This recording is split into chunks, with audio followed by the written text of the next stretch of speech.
श्री कृष्ण चैतन्य प्रभु दया कर मोरे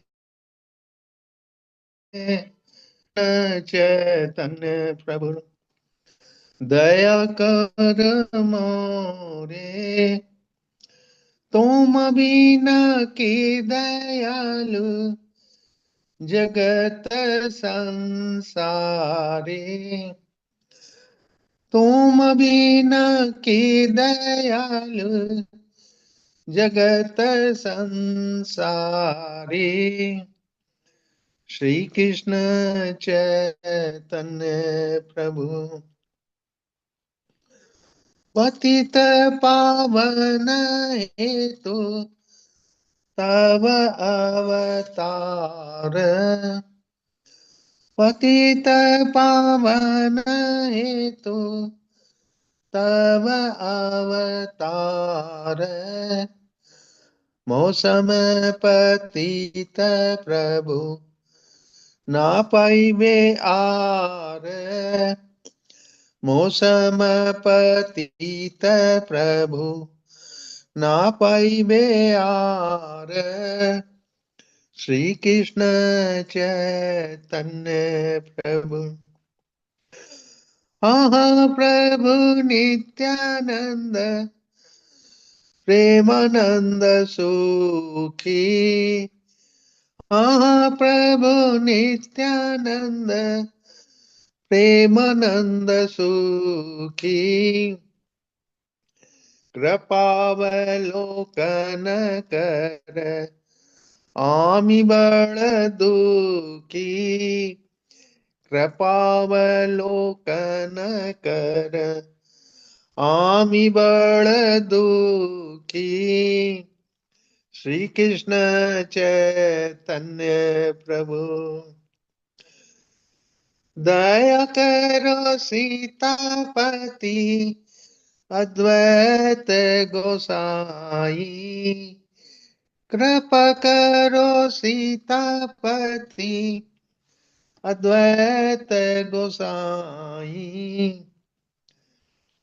तब कृष्ण प्रबले पाए चैतन्य निताई तब कृपा बले पाए चैतन्य निताई श्री कृष्ण चैतन्य प्रभु स्वरूप सनातन रूप गुणात स्वरूप सनातन रूप रघुनाथ भट्ट युग श्री जीव प्रभु लोकनाथ भट्ट युग श्री जीव हरि प्रभु लोकनाथ श्री कृष्ण चैतन्य प्रभु दया कर श्री आचार्य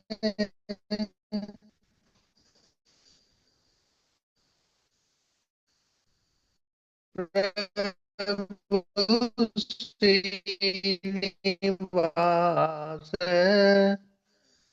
दया कर श्रीनिवास प्रभु श्रीनिवास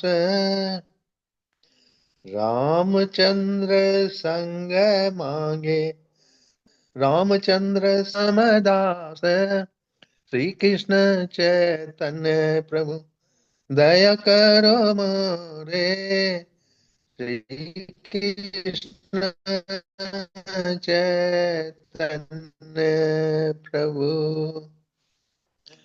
हरे कृष्ण कृष्ण कृष्ण हरे हरे हरे राम राम राम हरे हरे हरे कृष्ण कृष्ण कृष्ण कृष्ण हरे हरे, हरे राम राम राम हरे हरे, हरे कृष्ण कृष्ण कृष्ण हरे हरे, हरे राम राम राम हरे हरे। हरे कृष्णा। दंडवत प्रणाम सभी माता जी, सभी प्रभु जी को। हरे कृष्ण हरे कृष्ण हरे कृष्ण। हरे कृष्ण माता जी, दंडवत प्रणाम। हरे कृष्णा माता जी, दंडवत प्रणाम। सभी भक्तों को दंडवत प्रणाम। हरे कृष्णा प्रभु जी, सभी को दंडवत प्रणाम। सभी को हरे कृष्णा माता जी, पांचांग प्रणाम। हरे कृष्णा। हरे कृष्णा हरे कृष्णा। प्रभु जी ने बहुत सुंदर भजन गाया। हरे कृष्णा माता जी, दंड प्रणाम। हरे कृष्णा। हरे हरे कृष्णा कृष्णा माता माता जी, जी। सादर पंचांग प्रणाम। हरे कृष्णा। हरे कृष्णा माता जी, सादर। सादर प्रणाम। प्रभु जी हरे कृष्ण माता जी, कितना दंडवत सुंदर प्रणाम। भजन गाते हैं। हरे कृष्णा सभी को हरे कृष्णा। हरे कृष्ण माता जी, सादर प्रणाम। सादर प्रणाम माता जी, हरे कृष्णा।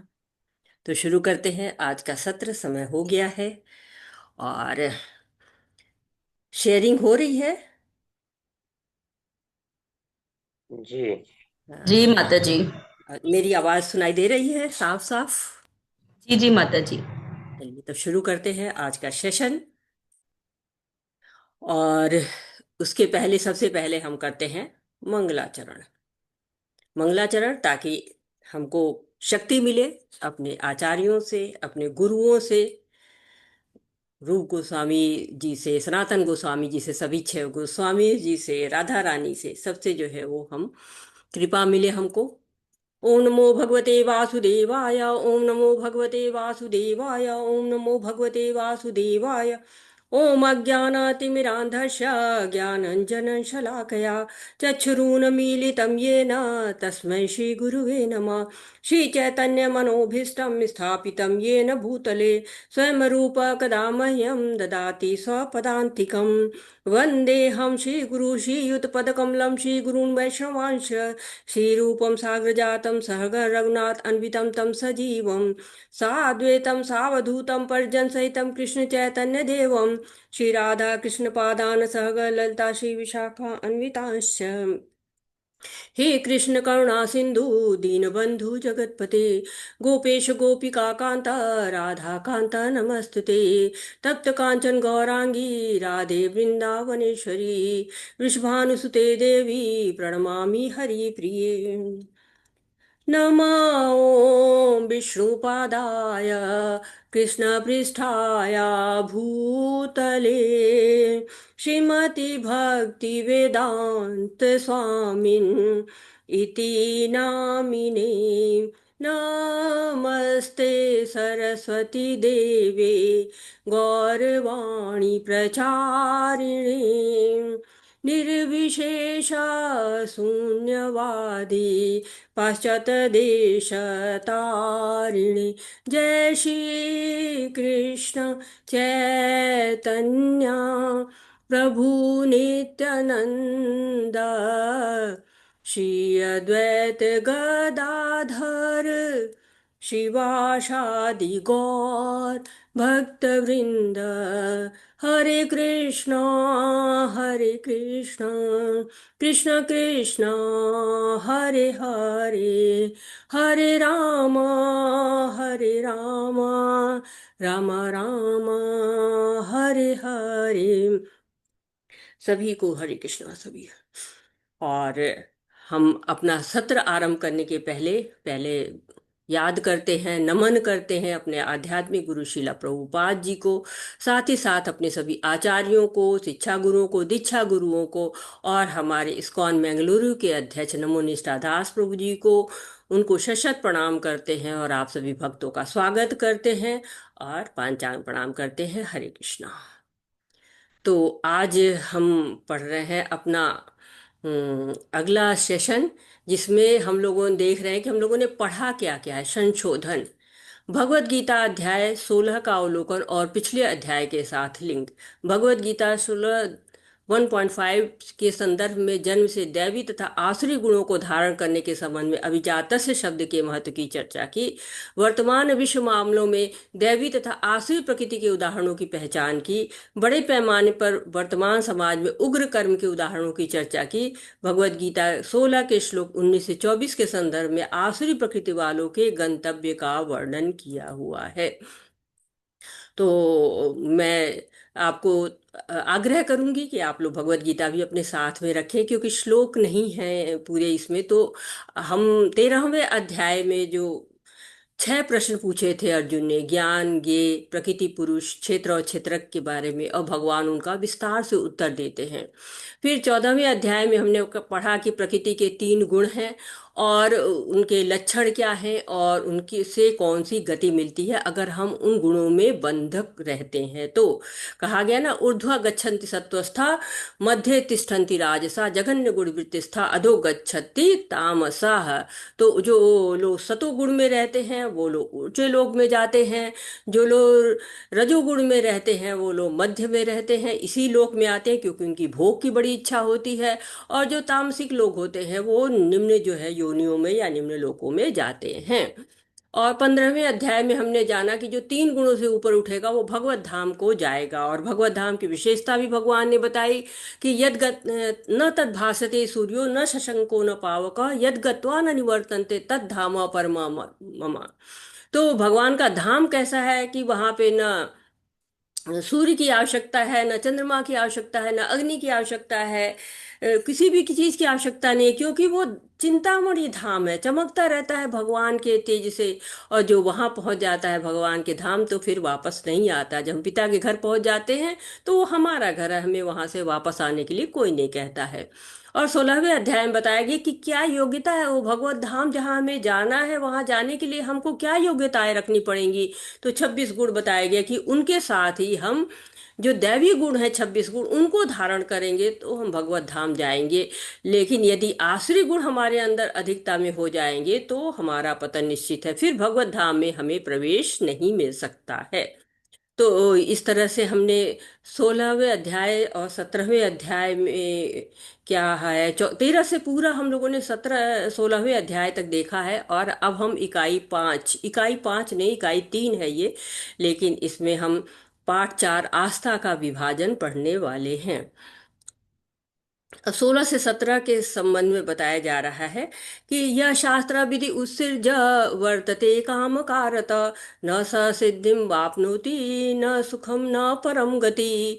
तो यहाँ पर श्लोक दिया हुआ है और उसके अनुवाद को कहा कि वह जो शास्त्रों के आदेशों को त्याग देता है और अपनी सनक के अनुसार कार्य करता है, न तो पूर्णता को प्राप्त होता है, न सुख को और न ही परम गति को।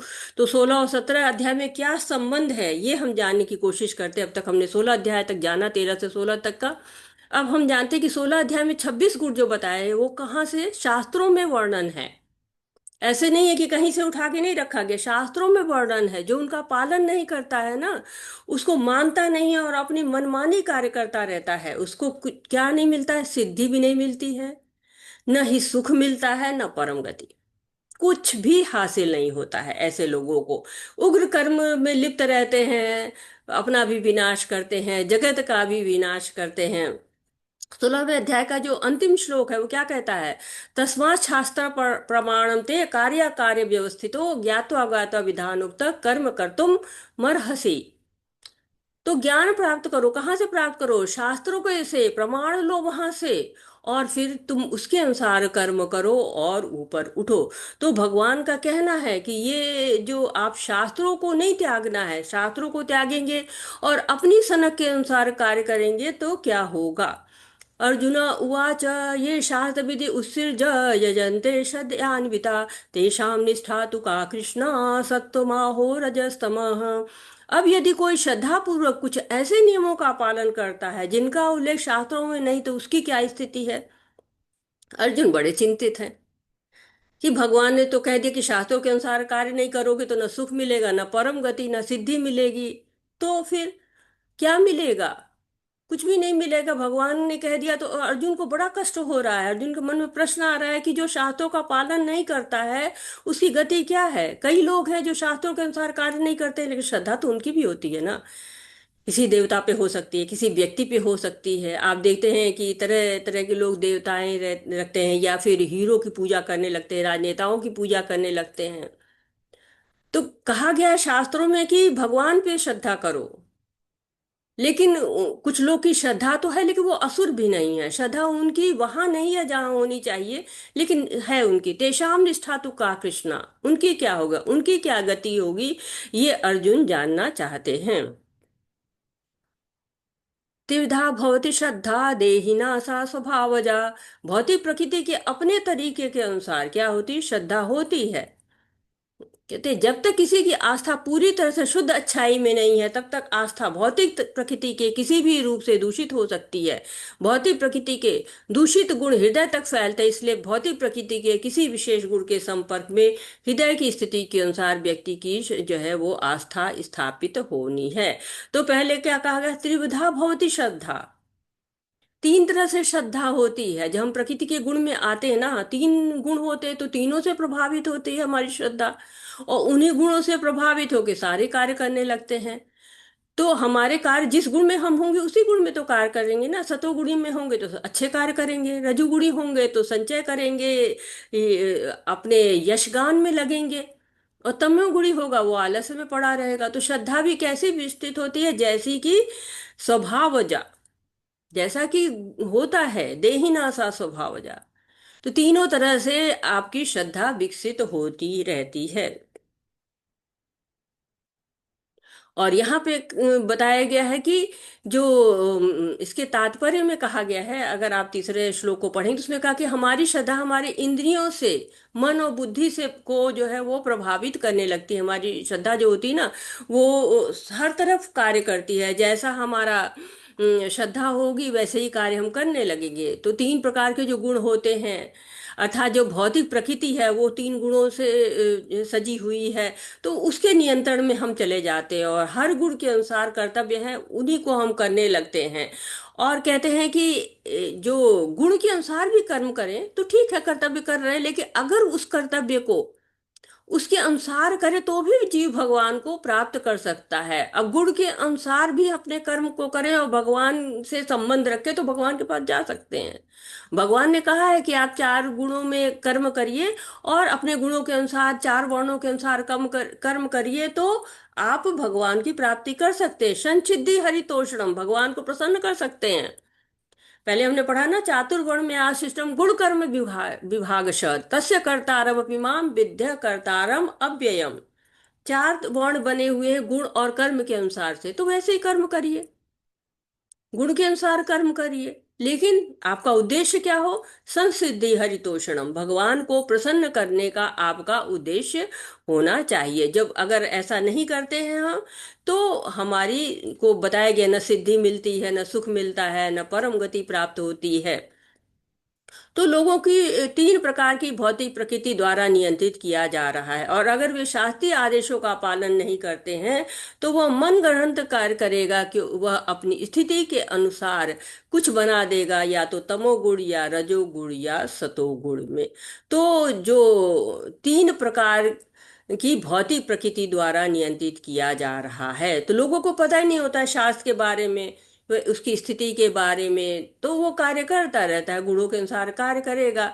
लाभ मिल सकता है, भौतिक लाभ मिल जाए, लेकिन परम गति तो नहीं मिलेगी ना, क्योंकि भगवान ने शास्त्रों में आदेश दिया हुआ है कि वो धर्म पर है। जो लोग धर्म को अपनी मनमर्जी बना लेंगे, और अपने आस्था के अनुसार, आप देखते हैं लोगों ने तरह तरह के धर्म बनाए हुए हैं, तो जब उन धर्मों के अनुसार कार्य करेंगे तो आपको परम गति नहीं मिलने वाली है, क्योंकि वह अपनी स्थिति के अंदर कुछ बना देगा, तमोगुणी, रजोगुणी, सतोगुणी, कुछ भी बना देगा। ऐसा बता रहे, वह प्रकृति के अन्य गुणों के प्रभाव में स्वयं को संचालित करता चला जा रहा है। जैसे जैसे गुण होते हैं वैसे वैसे व्यक्ति जो है वो नियंत्रित होता जाता है। लेकिन इसका मतलब है कि सतही तौर पर तमोगुण में कुछ करना वह सफल नहीं होगा, वह सफल नहीं होगा। यो शास्त्र विधि उत्सृज्य वर्तते काम, शीला प्रभुपाद जी कह रहे हैं, तीन बार कह रहे हैं, सफल नहीं होगा, सफल नहीं होगा। गुणों में रह के कार्य करेगा, नियंत्रित रहेगा, उसी के अधीन रहेगा, तो क्या होगा? वो सफल नहीं होगा। तो कार्य कैसे करना है? शास्त्रों के अनुसार कार्य करना चाहिए। इस प्रकार हम इस संसार में विभिन्न प्रकार के विश्वास पाते हैं, और विभिन्न प्रकार के विश्वासों के कारण विभिन्न प्रकार के धर्म हैं।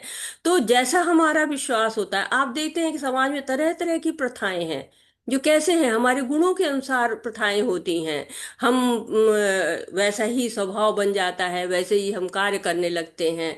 तो श्रद्धा 3 गुणों में रहती है, लेकिन वो भक्ति नहीं है। प्रथा के अनुसार हम, हो सकता है कि किसी की पूजा कर रहे हों, लेकिन वो पूजा नहीं है, तो मतलब कहते भक्ति नहीं है। पूजा तो कर सकते हैं, प्रथाएं होती हैं हर समाज में, हर आपके घरों में होती हैं, तो लोग करते हैं। प्रथाएं हैं कई तरीके से, आप एक दो प्रथा का नाम ले सकते हैं अगर कोई चाहे तो। आप ऐसी प्रथा बताइए जिसमें जो है, कहते हैं ना कि जो गुण वर्णित किए गए हैं उनके अनुसार लोग प्रथा बना लेते हैं, तो कोई कुछ प्रथाओं के नाम आप दे सकते हैं। हरे कृष्णा। आप लोगों को तो होगा, क्योंकि आप घरों में देखते हैं ना कि प्रथाएं होती रहती हैं, तरह तरह की प्रथाओं से लोग कार्य करते हैं। हरे कृष्णा। सत्यनारायण का तभी होता है। पंचदेवताओं को पूजा करते हैं ना जी, पंचदेव पंचोपासना करते हैं। हाँ, पंचोपासना लिखा हुआ है। जी हाँ। हाँ, पंचदेवता है। जी जी। देवताओं की पूजा तो वेदों में वर्णित है ना। वेदों में वर्णित है, उनकी बातें प्रथाएं जो होती हैं, जो बिल्कुल ही वैदिक शास्त्रों में नहीं लिखी हुई हैं, उनकी बात हो रही है। जैसे उन साई पर जो पूजाएं जैसे होती। जी। साई बाबा का भी करते, कितने लोग साई बाबा का भी होता है। हाँ, साईं बाबा की भी करते हैं लोग। किसी का नाम टारगेट मत लीजिए, ऐसी प्रथाओं की बात करिए जो कि मतलब जनरल हो, क्योंकि किसी को हम, किसी की श्रद्धा को हमें टॉन्ट नहीं करना चाहिए। जी जी। जी जी। हरे कृष्णा माता जी, जैसे कहीं कहीं दूरवर्ती इलाकों में देखा जाता है हम्म कि किसी पेड़ के पास में या कहीं मान लेते हैं कि कोई भूत या प्रेत है, तो लोग लगते हैं उसी की पूजा करने। हम्म। जबकि ऐसा नहीं कहा गया, शास्त्र के अनुसार तो भगवान की पूजा की जानी चाहिए। तो उस प्रकार के अपने मन से करने लगते हैं, तो तमोगुण में कहे जाते हैं कि स्थिर हैं वे। और जी इसी प्रकार से कहीं भी लोग किसी मूर्ति को लिटा के उसके ऊपर 4 ईंटें गाड़ के और लगते हैं पूजा करने, तो वह क्या, वो भी प्रेत इत्यादि की पूजा मानी जाती है। तो इस प्रकार ऐसा कहीं शास्त्रों में वर्णित नहीं है कि आप किसी को लिटा दो और उसके लिए वो पूजा करने। आचार्य वर्ग को छोड़ करके, आचार्य वर्ग होते हैं वो तो आध्यात्मिक है, बट अन्य किसी की नहीं है। या प्रभुपाद जी एक उदाहरण देते हैं कि एक व्यक्ति था, जब द्वितीय विश्व युद्ध हुआ था, तो उस समय वो क्या था कि हिटलर की लगा पूजा करने, बोला कि इसके कारण मुझे बहुत फायदा हुआ है। तो ये सबका शास्त्र में कहीं वर्णन नहीं है, अपने फायदे के लिए पूजा करना। तो ये सब है जो कि अपने अनुसार लोग बना लेते हैं मनोधर्म। हरे कृष्ण माता जी। हरे कृष्ण। बहुत अच्छा प्रभु जी बता रहे हैं कि हाँ, लोग क्या करते हैं कि कभी किसी सचिन तेंदुलकर की लोगों ने मूर्ति बना ली थी। अब जो ये उत्तर प्रदेश के मुख्यमंत्री हैं योगी नाथ, उनकी जो है लोगों ने बना ली थी मंदिर, तो उन्होंने खुद स्वयं जाके तोड़वाया था। तो इस तरह के लोग मनमानी पूजा करते रहते हैं लोग। तो कुछ लोग आपको देखिए पंचोपासना करते हैं, जो प्रभु जी ने बात की थी। तो पंचोपासना का मतलब क्या होता है कि 5 जो है, गौरी गणेश, सूर्य है, शिव है, विष्णु है, उनकी पूजा करते हैं लोग। और वो कहते हैं कि वो पंजा दिखाते हैं अपना, और कहते हैं कि किसी भी उंगली से जाओ तो आप ब्रह्म तक ही जाएंगे। तो कोई एक देवता की पूजा करते हैं, फिर उनको पूजा करके उनका खंडन कर देते हैं।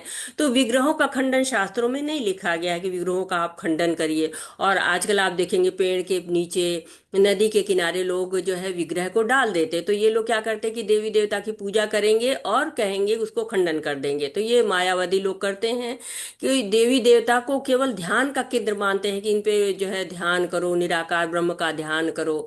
तो साकार रूप से वो निराकार तक ले जाने का साधन मानते हैं। जबकि शुद्ध भक्ति क्या है? कि शुद्ध भक्ति साकार का पूजन करना है। रूप गोस्वामी जी ने बहुत सुंदर परिभाषा शुद्ध भक्ति की दी है। अन्य अभिलाषिता शून्यम ज्ञान कर्मादि अनावृतम आनुकूलेन कृष्णानु शीलनम भक्तिर उत्तमा। कोई अभिलाषा नहीं रहनी चाहिए। ज्ञान कर्म सबसे दूर हो जाना चाहिए। केवल क्या करना है, कृष्ण के अनुकूल कार्य करिए, उनकी सेवा करिए, यही उत्तम भक्ति है। तो एक तरह से शुद्ध भक्ति रूप गोस्वामी बहुत सुंदर परिभाषा दिए हैं। मायावादी लोग भी उसको कहते हैं ना कि विष्णु को भी पूजते हैं, ऐसा नहीं कि विष्णु को नहीं पूजते, लेकिन उनका भी खंडन करते हैं। और हम लोगों ने पढ़ा है 9वें अध्याय में हुआ ना, यान्ति देवव्रता देवान पितृवंते पितृव्रता भूतानि यान्ति भूतेज्या यान्ति मद्या जिनोपि माँ। यानी कि देवताओं का पूजन करोगे तो देवताओं के पास जाओगे, पितरों का पूजा करोगे पितृलोक में जाओगे, भूतों की पूजा करोगे तो भूत प्रेत के लोक में जाओगे, और भगवान की पूजा करोगे तो भगवान के पास जाओगे। तो किसी भी देवता को पूज के आप भगवत धाम को नहीं जा सकते हैं। बहुत से लोग तरह तरह के आपने देखा है, जैसे कि जो लोग कसाई लोग होते हैं देवी की प्रतिमा लगा देते हैं, उनके नाम पर व्यवसाय करते हैं, तो कह कि मतलब धार्मिक उन्होंने देवी ने असुरों को काटा था, हम पशु काटेंगे। तो इस तरह की लोग तरह तरह के कार्य करते रहते हैं।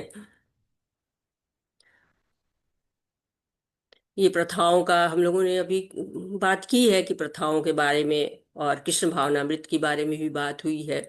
इसलिए कृष्ण यहाँ कहते हैं कि त्रिविधा भवति श्रद्धा देह नासा स्वभाव जाए। यदि कोई अपने जीवन को सुअर और बिल्ली और कुत्तों की तरह कर रहा है, व्यवहार भी ऐसा ही है, और उस स्थिति में रहना है, तो उसकी आस्था जो उन्नत है और देवता की पूजा कर रहा है, 3 बार स्नान कर रहा है, मंत्र का जाप कर रहा है, हरे कृष्ण वे समान नहीं है।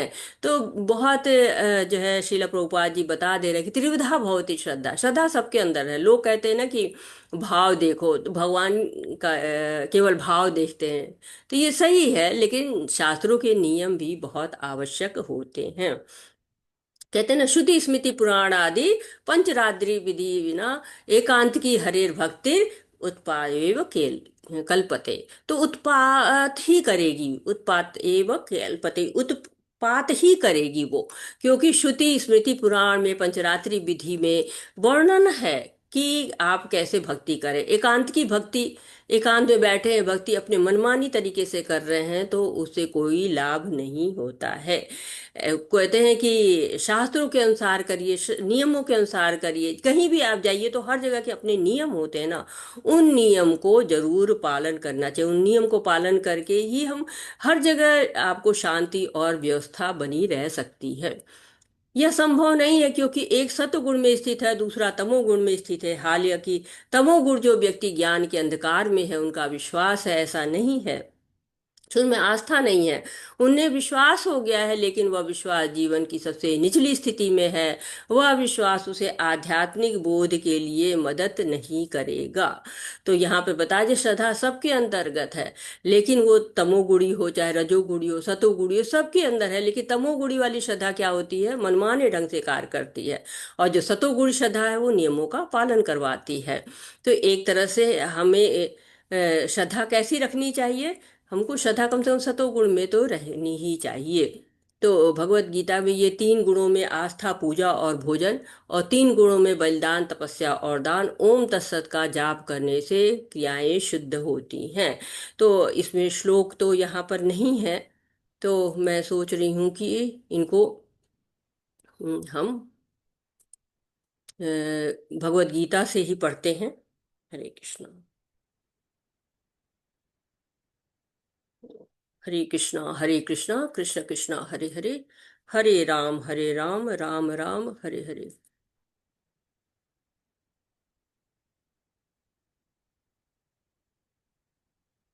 हरे कृष्णा कृष्ण कृष्ण हरे हरे, हरे राम राम राम हरे हरे। दिख रहा है? हरे कृष्णा।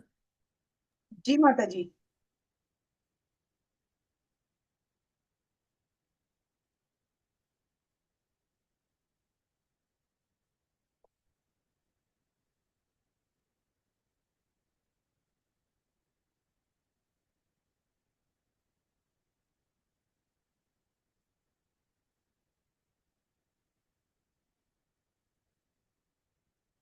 यहाँ तक हम लोगों ने पढ़ लिया था।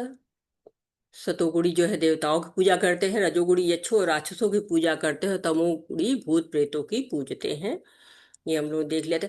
अशास्त्रविहितं घोरं तप्यन्ते ये तपोजना दम्भार दम्भ अहंकार संयुक्ता कामराग बलान्विता कर्षयन्त शरीरस्थ भूतग्राम चेतसा मा चैवान्त शरीरस्थं तान् विद्यासुर निश्चयान्। हाँ, हरे कृष्ण। कौन पढ़ रहा है? माता जी दीजिए पढ़ने को। मैं पढ़ूं माता जी? पढ़िए बिल्कुल। हंड्रेड कर दीजिए तो सभी जगत गुरु भक्त शिल प्रपात की जय। जगत गुरु शिल प्रपात का अनुसार तात्पर्य अर्थ है, जो लोग दंभ तथा अहंकार से अभिभूत होकर शास्त्र विरुद्ध कठोर तपस्या और व्रत करते हैं, जो काम तथा आसक्ति द्वारा प्रेरित होते हैं, जो मूर्ख हैं तथा जो शरीर के भौतिक तत्वों को तथा शरीर के भीतर स्थित परमात्मा को कष्ट पहुंचाते हैं, वे असुर कहे जाते हैं। हरि बोल, हरि कृष्णा। हरे कृष्ण। तो कुछ लोग शास्त्रों के विपरीत अपनी विधि निकाल लेते हैं ना, स्वयं को कष्ट देते हैं। कई असुरों ने दंभ और अहंकार के कारण कठोर तपस्या करने लगते हैं। कई लोग आज भी देखिए जीव काट के चढ़ाते हैं, पीठ पर कोड़े मारते हैं, भगवान को प्रसन्न करने के लिए अंगारों पे चलते हैं। तो वो केवल स्वयं को कष्ट नहीं दे रहे हैं, शरीर के भीतर जो बैठा हुआ परमात्मा है ना, उसको भी कष्ट दे रहे हैं। तो हम भगवान के अंश हैं, वो नहीं चाहते हैं कि भगवान की हम स्वयं को कष्ट देते रहें। एक बच्चा जो होता है ना, वो अपने माता पिता को प्रसन्न करना चाहता है, तो उनको कुछ खिलाता पिलाता है, और उनको दुख देना चाहता है, कुछ चाहता है कि हाँ हमको कुछ बढ़िया चीज दे, और नहीं देते हैं तो सिर पटकना शुरू कर देता है, जोर जोर से चिल्लाना शुरू कर देता है, सड़कों पे दौड़ना शुरू कर देता है। तो ये बच्चे करते हैं, आपने देखा होगा। तो ऐसे समय पे क्या होता है, माता पिता को कष्ट होता है, उनको अच्छा नहीं लगता है।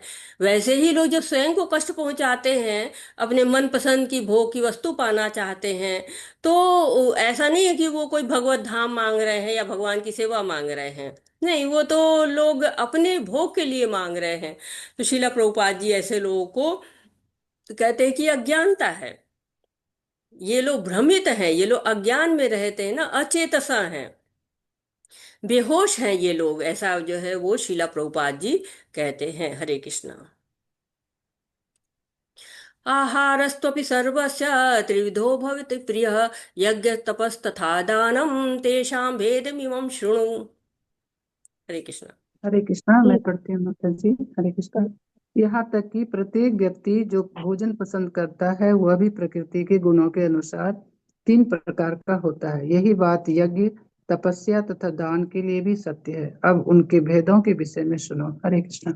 हरे कृष्णा। तो ये गुण से जो है वो भोजन भी इफेक्टेड होता है, प्रभावित होता है। यज्ञ और तपस्या दान सब चीजें जो है वो हमारी गुणों से प्रभावित होती हैं।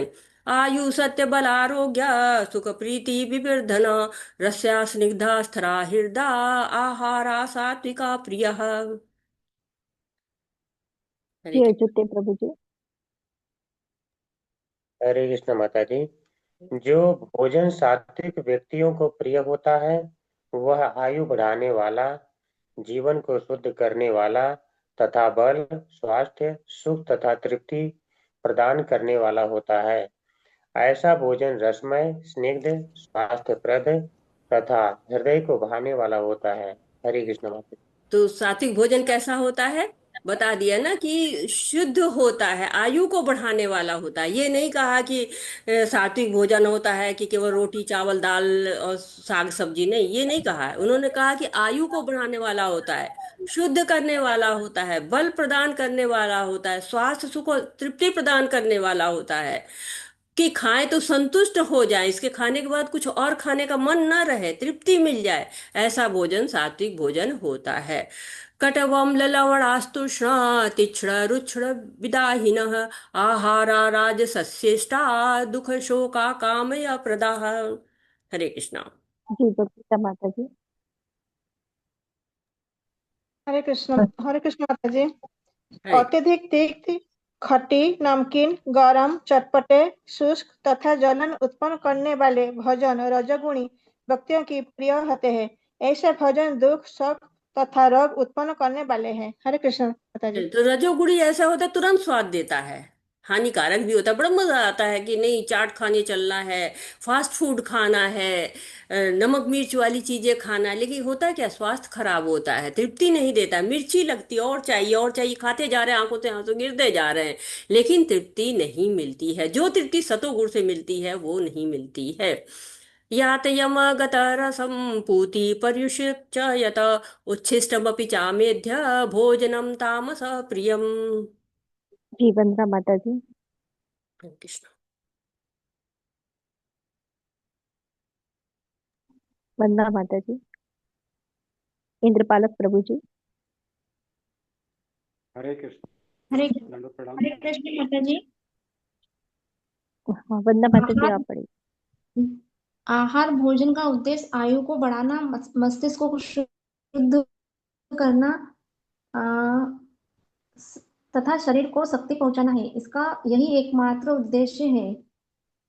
प्राचीन काल में कहाँ पढ़ रहे हैं माता विद्वान जी? पुरुष ऐसा भोजन हरे माता कृष्ण जी माता। माता जी माता जी भावार्थ पढ़ना है, भावार्थ। ये पढ़िए माता जी। हाँ सॉरी सॉरी माता जी, अनुवाद सॉरी पढ़िए, माता जी। अनुवाद। खाने से 3 घंटे खाने से खाने से 3 घंटे पूर्व पकाया गया स्वादहीन, वियोजित एवं सड़ा, जूठा एवं अस्पर्शित वस्तुओं से युक्त भोजन उन लोगों को प्रिय होता है जो तामसी होते हैं। हरे कृष्ण माता जी। हरे, तो तमोगुणी भोजन कौन सा है?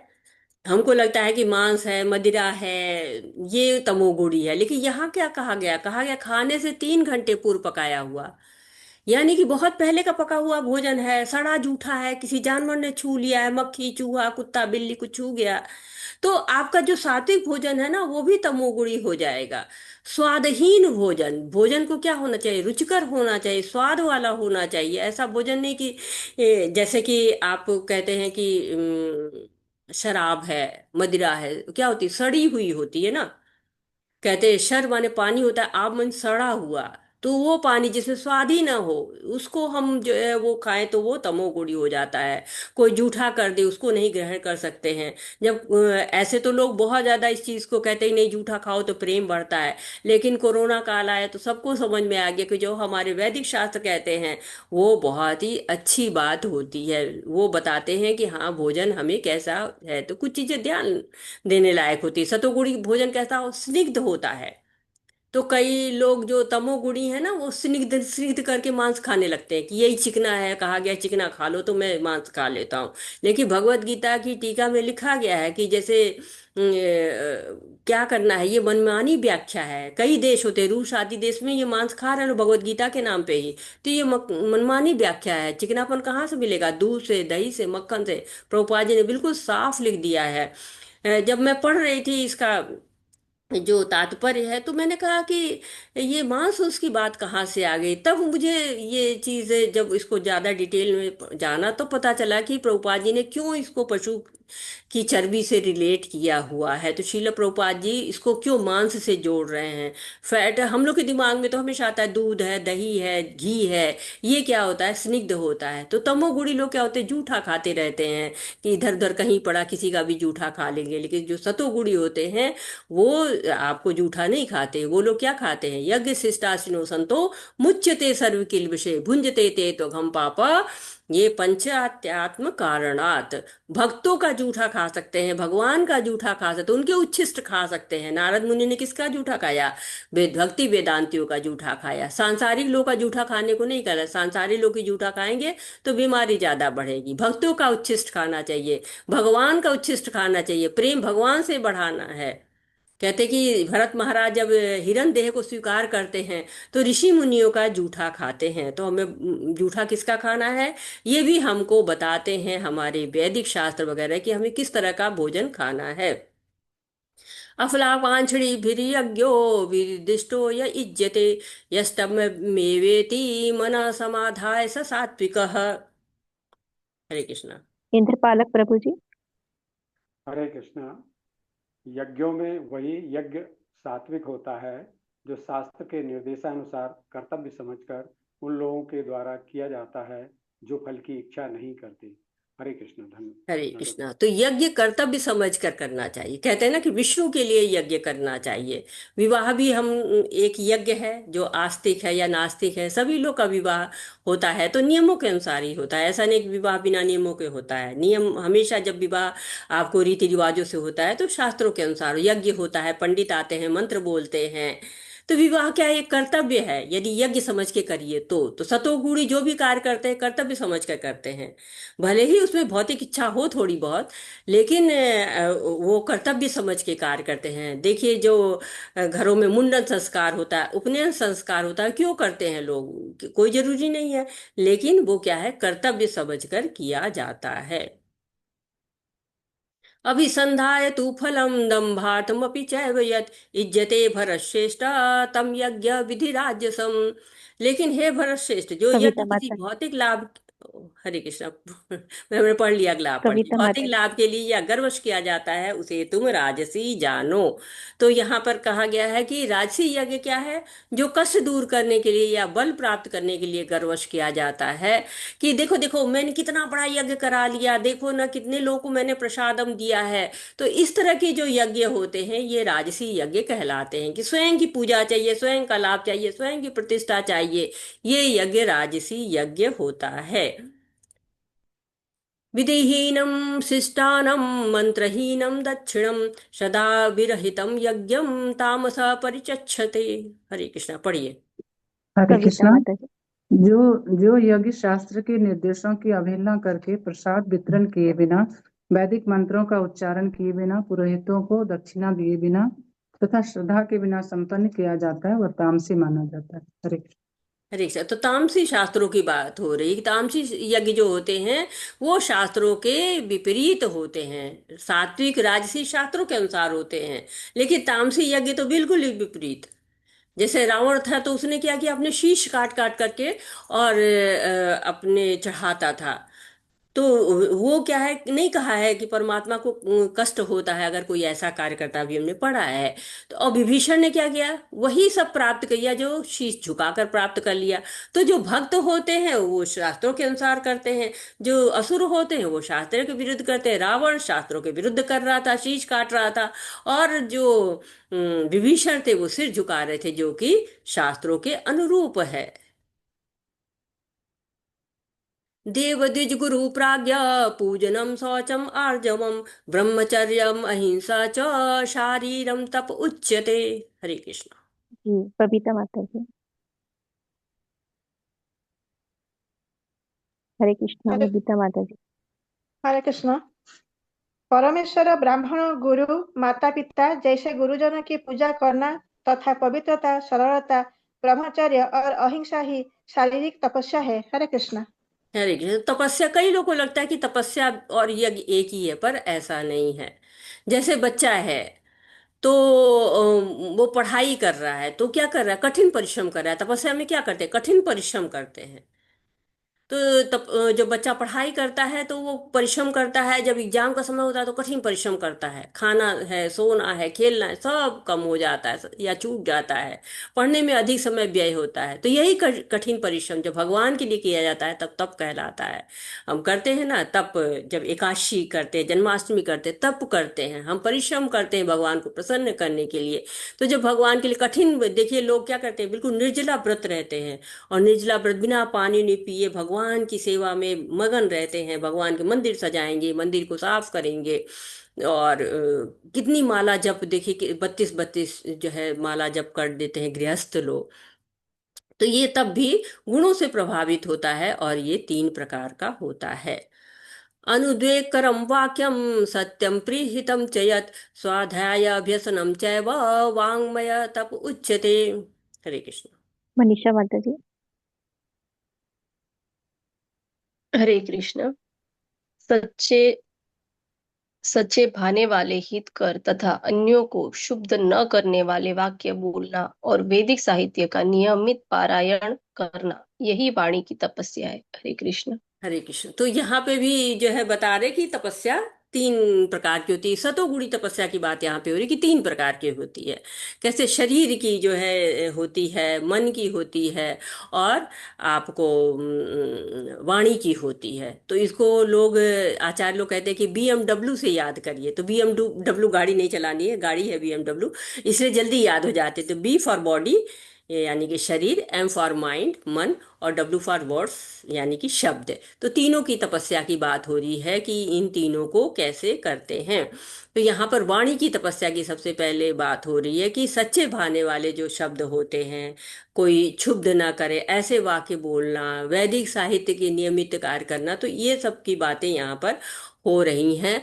ताकि जो वाणी के द्वारा हम बहुत लोगों को दुख पहुंचा देते, तो न किसी को शरीर से दुख पहुंचाना है, न ही वाणी से दुख पहुंचाना है। शरीर की तपस्या होती है जब अर्च विग्रह की सेवा करते हैं, ब्राह्मणों की सेवा करते हैं, गुरु की सेवा करते हैं, वरिष्ठ जनों की सेवा करते हैं।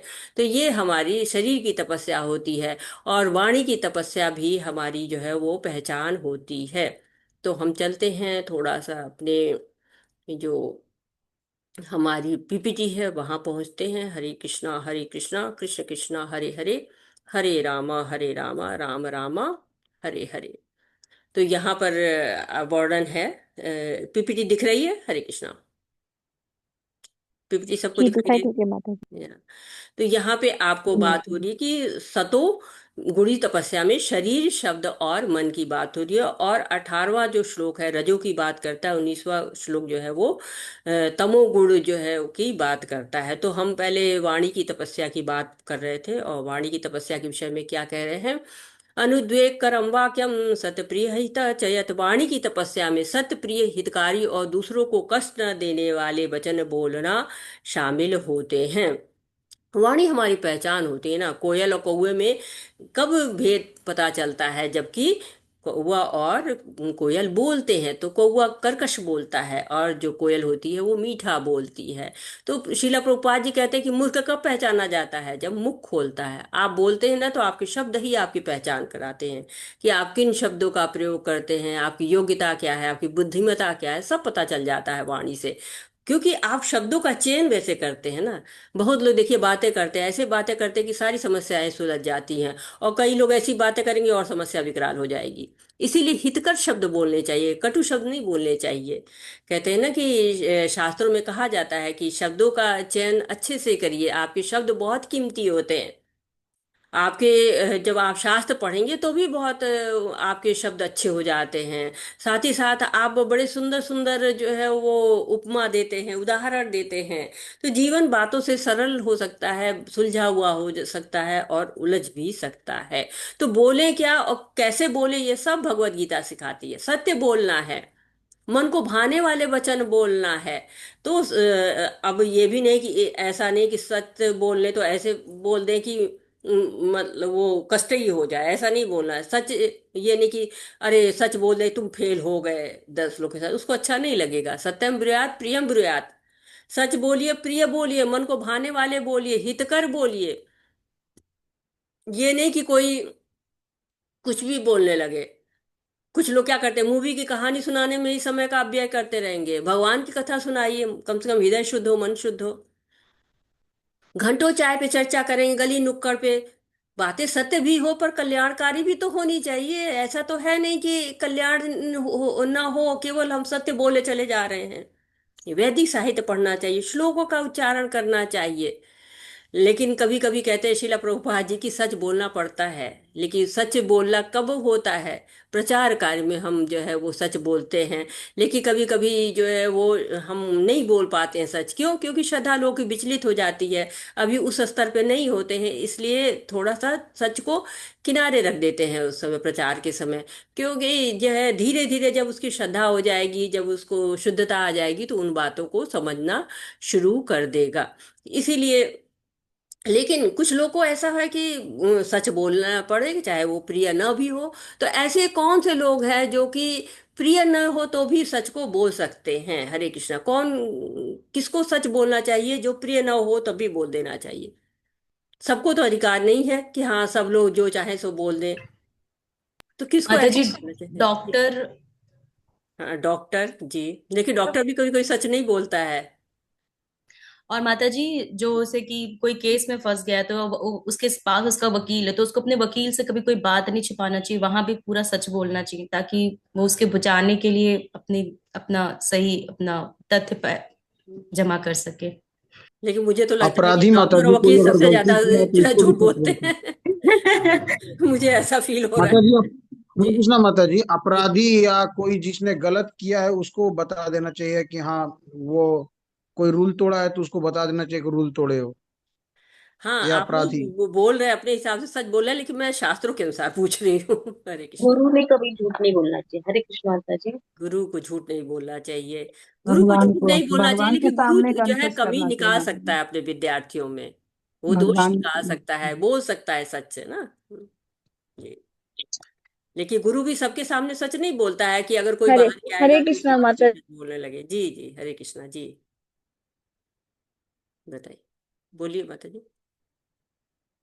करवा भी लगे लेकिन जो भी बोलते हैं वो सच बोलते हैं। जी होता है वो करवा सच होता है, लेकिन अच्छा होता है जिंदगी के लिए। जी जी, बिल्कुल बिल्कुल। माता जी, कहीं सत्य बोले चाहे न बोले, भगवान के आगे बोलना पड़ता है, क्योंकि वो केवल भगवान सुनते हैं। हरि बोल। हरे कृष्णा माता जी, धन्यवाद, प्रणाम। सबसे पहले तो अपने आप को ही झूठ नहीं बोलना चाहिए, कई बार अपने आप को ही झूठ बोलते हैं माता जी हम। जी जी जी। तो शास्त्रों के में लिखा हुआ है कि शिक्षक को, गुरु को जो है वो विद्यार्थियों को दोष भी बता सकते हैं, उनके सामने उनके दोष का सच भी बोल सकते हैं, उनको डांट भी लगा सकते हैं। ये अधिकार जो है वो शिक्षक के पास होता है। वो दोष ढूंढ भी सकते हैं, दूसरा कोई दोष नहीं ढूंढ सकता। दूसरे को दोष ढूंढने का अधिकार नहीं होता है। जैसे कि अर्जुन को डांट लगाई भगवान ने, पहले नहीं डांट लगाई, जब डांट लगाई जबकि वो गुरु स्वीकार कर लेते हैं, तब कहते हैं कि तुम बड़े पंडितों जैसे बात कर रहे हो, लेकिन तुम्हारी बात में कोई पंडिताई नहीं है। शोचानन सोचस्तम प्रज्ञावादश्च भाससे गतासु न गतासु च नानु सोचंती पंडिता। दूसरी बात ये हो जाती है कि आपको माता पिता जो है दोष निकाल सकते हैं, माता पिता सच बोल सकते हैं कि तुमने ये काम सही करो, करना चाहिए। तो इस तरह से दोष निकाल के और उस पे दंडित करने का अधिकार जो है शिक्षक को होता है, अधिकारी को होता है, और साथ ही साथ माता पिता को होता है। लेकिन हाँ, जो शिक्षक होता है वो शिष्यों के अलावा और लोग हैं तो उनके सामने कड़वा सच नहीं बोलेगा। क्यों, क्या जरूरत है कि वो कड़वा सच बोले? नहीं, उनको दुख नहीं देगा। लेकिन हाँ, शिष्य के सामने बोलेगा। माता पिता भी हैं, दूसरों के सामने नहीं बोलते, लेकिन बच्चों के सामने बोलते हैं कि नहीं, तुम ये गलत कर रहे हो, तुम्हें ये नहीं करना चाहिए।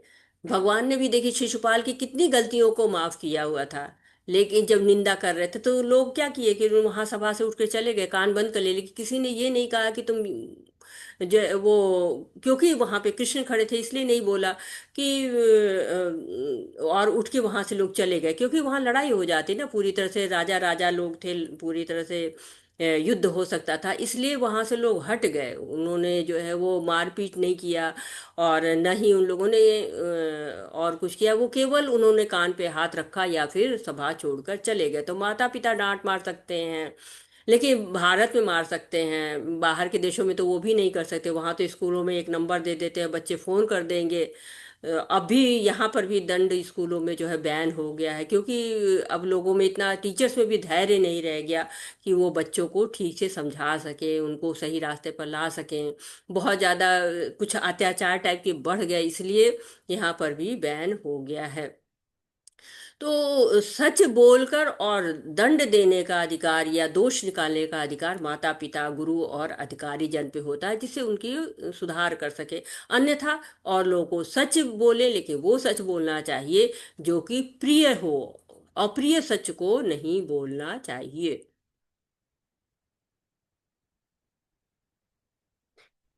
हरे कृष्णा। यह एक सामाजिक परंपरा है कि यदि आप सच बोलना चाहते हैं तो आप सच बोलते हैं। बहुत स्वादिष्ट चापलूसी, अप्रिय सत्य मत बोलो। लेकिन हम उस उद्देश्य के लिए नहीं बने हैं सामाजिक सम्मेलन। हम उपदेशक हैं, हम भगवान के सेवक हैं, हमें वास्तविक सत्य बोलना चाहिए।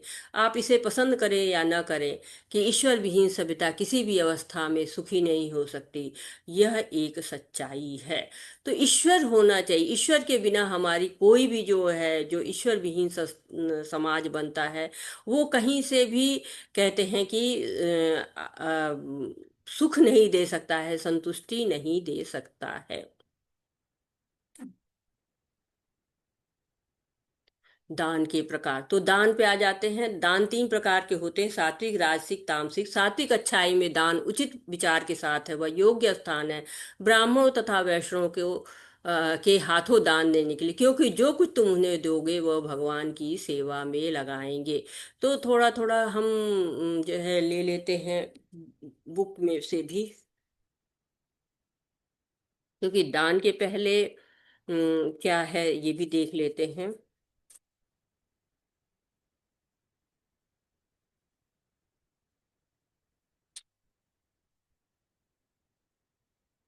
तो हम लोगों ने शरीर की तपस्या को देखा है, वाणी की तपस्या को देखा है, और मन की तपस्या को अभी हमने नहीं देखा है। तो बुक है किसी के पास? हरे कृष्णा, तो आप 16वां श्लोक पढ़ सकते हैं। हरे कृष्णा माता जी। जी माता जी है। 16 और अनीता 17 माता दोनों जी। पढ़िएगा। जी पढ़ मनः मनः प्रसाद सौम्यवत्वम मौनम आत्म मौनम आत्मा विनिग्रह भाव संशुद्धि इति एतत् तप अमानुषम उच्यते। तथा संतोष, सरलता, गंभीरता, आत्म संयम एवं जीवन की शुद्धि ये मन की तपस्याएं हैं। हरि बोल माता जी। हाँ, 17वां पढ़िए माता जी, 17वां भी पढ़ लीजिए। जी माता जी। श्रद्धा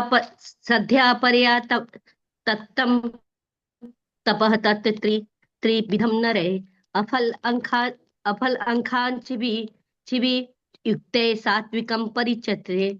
भौतिक लाभ की इच्छा न करने वाले तथा केवल परमेश्वर में प्रवृत्त मनुष्यों द्वारा दिव्य श्रद्धा से संपन्न ये 3 प्रकार की तपस्या सात्विक तपस्या कहलाती है। हरे कृष्ण माता जी। हरि हरे बोल। कृष्णा। तो मन की तपस्या की बात हो रही है कि ये कहते हैं मन को क्या करना है, ये न केन प्रकारेण मन कृष्ण निवेशित। जब हम कृष्ण में निवेश कर देते हैं तो हमारे अंदर क्या आता है? संतोष आता है, सरलता आती है, गंभीरता होती है। मन तो बहुत चंचल होता है ना, चंचला ही मना कृष्णा प्रमथा बलवा दृढ़, बहुत जो है वो दृढ़ है। और साथ ही साथ हमें आत्म संयम भी आता है ना, मन बड़ा अनियंत्रित रहता है ना, सारी इंद्रियां मन की तरफ ही घूमती रहती हैं, उसी की परिक्रमा करती रहती हैं, मन की ही जो कहेगा वही करेंगी। तो यदि मन सही नहीं होगा ना, तो आपने अनुभव किया होगा कि मन में किसी तरह का विचार है, कुछ कष्ट है, आप वहां रहते हुए भी वहां नहीं रहेंगे, कान को सुनाई नहीं देगा, क्या बातें कर रहे लो पता ही नहीं चलेगा, कौन कब से बुला रहे हैं सुनाई नहीं पड़ेगा, क्या खा रहे हैं कुछ स्वाद ही नहीं आएगा, मन ठीक ना हो तो बच्चे खींच रहे हैं और उसके ऊपर लौट रहे हैं, समझ में नहीं आ रहा कि कुछ हो रहा है हमारे साथ। लेकिन मन नियंत्रित है तो खूब अच्छा सुनाई दे रहा है, दिखाई दे रहा है, अनुभव हो रहा है, सब हो रहा है। इसीलिए कहा जाता है माइंड योर बिजनेस। हमेशा जो है जब कहेंगे तो कहेंगे माइंड योर बिजनेस, कभी किसी ने नहीं कहा body your business, sense your business, किसी ने नहीं कहा माइंड योर बिजनेस। मन को लगाना है। जब मन कृष्ण में लग जाता है तो मन की शुद्धि भी हो जाती है और अन्य गुण भी आना शुरू हो जाते हैं। हरे कृष्णा। तो अब हम जो है पढ़ लेते हैं आगे के श्लोक। हरे कृष्णा। माता जी पढ़िए, या जी मत की दीजिए पुष्पा 18 माता जी। श्लोक पढ़ने को। पुष्पा माता जी। हरे कृष्णा माता जी। 18 19 पढ़ लीजिए। जी। सत्कार मान पूजार्थम तपदम्बेन चैव यत् क्रियते तदहि प्रोक्तम राजसम चपलम ध्रुवम। जो तपस्या दंभ पूर्वक तथा सम्मान, सत्कार एवं पूजा कराने के लिए संपन्न की जाती है वह राजसी रजोगुणी कहलाती है। यह न तो स्थायी होती है न शाश्वत। मूढ़ग्राहेण आत्मना यत् पीडया क्रियते तपः तप तप सॉरी परस्य उत्सादन अर्थम वा तत् तामसम उदाहृतम। मूर्खतावश आत्म उत्पीड़न के लिए या अन्यों को विनष्ट करने या हानि पहुंचाने के लिए जो तपस्या की जाती है वह तामसी कहलाती है। हरे कृष्ण। हरे कृष्णा। तो यहाँ पर कह रहे दान बताई जा रही कि दान कैसे गुणों में होता है। तो दान अच्छा है, पर दान हमें पुण्य भी दिला सकता है, पाप भी दिला सकता है। कैसे? पुण्य, ये तो अच्छा कार्य है ना, तो कैसे हमको ये पुण्य भी दिलाएगा और पाप भी दिलाएगा? क्योंकि जब सही समय पर होता है, सही स्थान पे होता है, बिना स्वार्थ के होता है, प्रमाणिक जगह पे होता है, प्रमाणिक वैष्णव को कर्तव्य समझ के दिया जाता है, श्रद्धा के साथ दिया जाता है, बिना बदले की आशा के दिया जाता है, तब वो दान कैसा हो जाता है? तब वो सतयुगुणी होता है। लेकिन अगर हम तपस्या दंभ पूर्वक दे रहे हैं, बिना सत्कार के पूजा कराने के लिए दे रहे हैं, तो क्या है, वो रजोगुणी हो जाती है। और साथ ही साथ अगर हम किसी को हानि पहुंचाने के लिए कर रहे हैं, तब तो वो तामसिक हो जाती है। तो दान भी गुणों से बहुत प्रभावित होते हैं। कई बार कुछ दिया जाता है ना, तो बदले में हम कुछ चाहते हैं, जैसे जन्मदिन होता है, विवाह आदि संस्कार होता है, तो लोग कुछ देते हैं, तो बदले में आशा करते हैं कि हमारे घर में भी जब जन्मदिन विवाह आदि संस्कार हो तो मुझे भी वैसा ही अच्छा अच्छा दिया जाए। तो ये क्या होता है? सतोगुणी होता है। कह रहे हैं ना, जो दान कर्तव्य समझ कर किसी प्रत्युपकार की आशा के बिना समुचित काल में तथा स्थान में और योग्य व्यक्ति को दिया जाता है, तो वह सात्विक माना जाता है। तो सात्विक समय पर दीजिए, उचित ये काल उचित हो। जैसे भूख लगे तभी भोजन चाहिए ना, 2 दिन बाद उसको दीजिए तो कोई महत्व नहीं रह जाएगा। वैष्णव को दीजिए, उचित कार्य करेगा। ब्राह्मणों को दान देंगे, सतोगुणी कार्य करेगा। लेकिन तमोगुणी को देंगे तो नशा करना शुरू करेगा। मंदिर में हम सेवा कर सकते हैं, शरीर से मंदिर की सफाई कर सकते हैं, भोग बना सकते हैं, प्रचार प्रसार से वाणी की सेवा कर सकते हैं, धन के द्वारा सेवा कर सकते हैं, दान देकर सेवा कर सकते हैं। ये तरह तरह की विधियां होती है जिसके द्वारा सेवा हो सकती है। तो रजोगुणी बदले में बदला वाला भावना रखता है ना, कि टैक्स में कटौती मिलेगी तो लोग उसके लालच में दान देते हैं। बहुत सारी योजनाएं चलती हैं कि कैसे टैक्स कम हो जाएगा। कभी कभी जबरदस्ती भी देना पड़ता है, कि किसी ने अरे घंटी बजा दी, देना पड़ा। या लोग जान पहचान के लोगों को दान मांगने आ जाते हैं, जबरदस्ती का दान देना पड़ता है। तमोगुणी भी जो है वो क्या करते हैं, वो तो गजब दान दे देते हैं। घर में खाया जूठा रखा हुआ वही दे दिया, किसी कुत्ते ते ने छू दिया वही दे दिया, या अखाद्य पदार्थ मांस मदिरा वगैरह दान में दे देते हैं। तमोगुणी दान है। बहुत लोग क्या करते हैं, शिव जी के नाम पे कि शिव जी को भांग चढ़ा के वितरित करना शुरू कर देंगे, या रात्रि काल में दान देंगे, अयोग्यों को दान देंगे। तो वो क्या होता है, ये सारे दान जो है वो तमोगुणी होते हैं। जैसे टेरर फंडिंग करते हैं, वो भी दान क्या है, तमोगुणी दान है। तो इन सब से बचना चाहिए। और सचमुच तो जो मुझे लगता है कि पैसा डायरेक्टली देने से बचना चाहिए, क्योंकि उसका गलत उपयोग होने का बहुत ज्यादा चांसेस होते हैं। प्रभुपाद जी बताते हैं कि अमेरिका में भी होता है, और भारत में भी हमने देखा है कि होता है, कि लोग क्या करते हैं कि जैसे गाड़ी आपने खड़ा कर दी, गाड़ी साफ करने लगेंगे, खड़े हो गए, जूते साफ करने लगेंगे, पैसा मांगेंगे, और उस पैसे से क्या करेंगे, शराब पिएंगे और सिगरेट पिएंगे। कई भिखारी देखिए आपको करोड़पति होते हैं, हमने देखा है ना, कि वो बिना मेहनत किए अगर कार्य मिल रहा है पैसे, तो फिर वैसे ही आलसी जैसे बैठे रहेंगे, उनको हम तमोगुणी बना रहे हैं। कार्य नहीं कर रहे हैं, वो हमारी मेहनत के पैसों को अपने भोग में लगा दे रहे हैं। तो इसलिए हमको ऐसे कार्यों से बचना चाहिए। तो इसका समाधान भी क्या कर सकते हैं, क्योंकि कई बार हम फंस जाते हैं, हमको लगता है देना चाहिए, तो क्या देंगे हम? कोई वस्तु दे दें, अस्पताल की फीस भर दें। जो नशा करते हैं उन लोगों को अवॉइड करें, उनको पैसा नहीं देना चाहिए, नहीं तो हम उनको गलत आदतें दिखा रहे हैं, उसका हमको भी फल भोगना पड़ेगा। अगर हम किसी टेररिस्ट को पैसा दे रहे हैं, किसी को मार के आएगा, तो वो पाप हमें भी लगेगा। तो ये भोजन है, यज्ञ है, दान है, तपस्या है, सब गुणों से प्रभावित है। इसीलिए हमको सोच समझ के सही जगह पे सही लोगों को देना चाहिए। और कहते हैं ना, विकट स्थिति है कि भोजन करें तो भी परेशानी, ना करें तो भी परेशानी, क्योंकि दान देना हम चाहते हैं। तो कहते हैं कि भूखे भजन न होए गोपाला, छूट गई या कंठी माला। तो ऐसी स्थिति में क्या करें? तो भगवान हमें समस्या बताते हैं, जो है वो हमारी छोटी से छोटी समस्या और बड़ी से बड़ी समस्या, सबका समाधान हमें बताते हैं भगवान। तो भगवान हमें क्या बता रहे हैं? और राशि का अर्थ है नाम के लिए। वो लोग कहेंगे मैं बहुत परोपकारी हूँ, राजसी है। और तामसिक, वह नहीं जानता कि पैसा कहाँ जा रहा है। जैसे बावेरी स्टेट में कुछ कुछ शराबी आता है, मोटर कार की पॉलिश करता है, और कोई $5 देता है और वह तुरंत शराब पीने चला जाता है। अर्थात इस दान का अर्थ है कि उसे पीने के लिए प्रेरणा देना। तो अगर दान ऐसे शराबी को बनाता है, ओह यह बहुत खतरनाक है, भोगना उसे पड़ता है जो दान दे रहा है। तो इसीलिए हमको ऐसे दान नहीं देने चाहिए। भगवान इस समस्या का समाधान बताते हैं, तो उसको हम पहले पढ़ लेते हैं, फिर हम यहाँ आते हैं। तो कौन पढ़ रहा है? जी वीवो जी पढ़ी है, उनका नाम ही है, कौन है?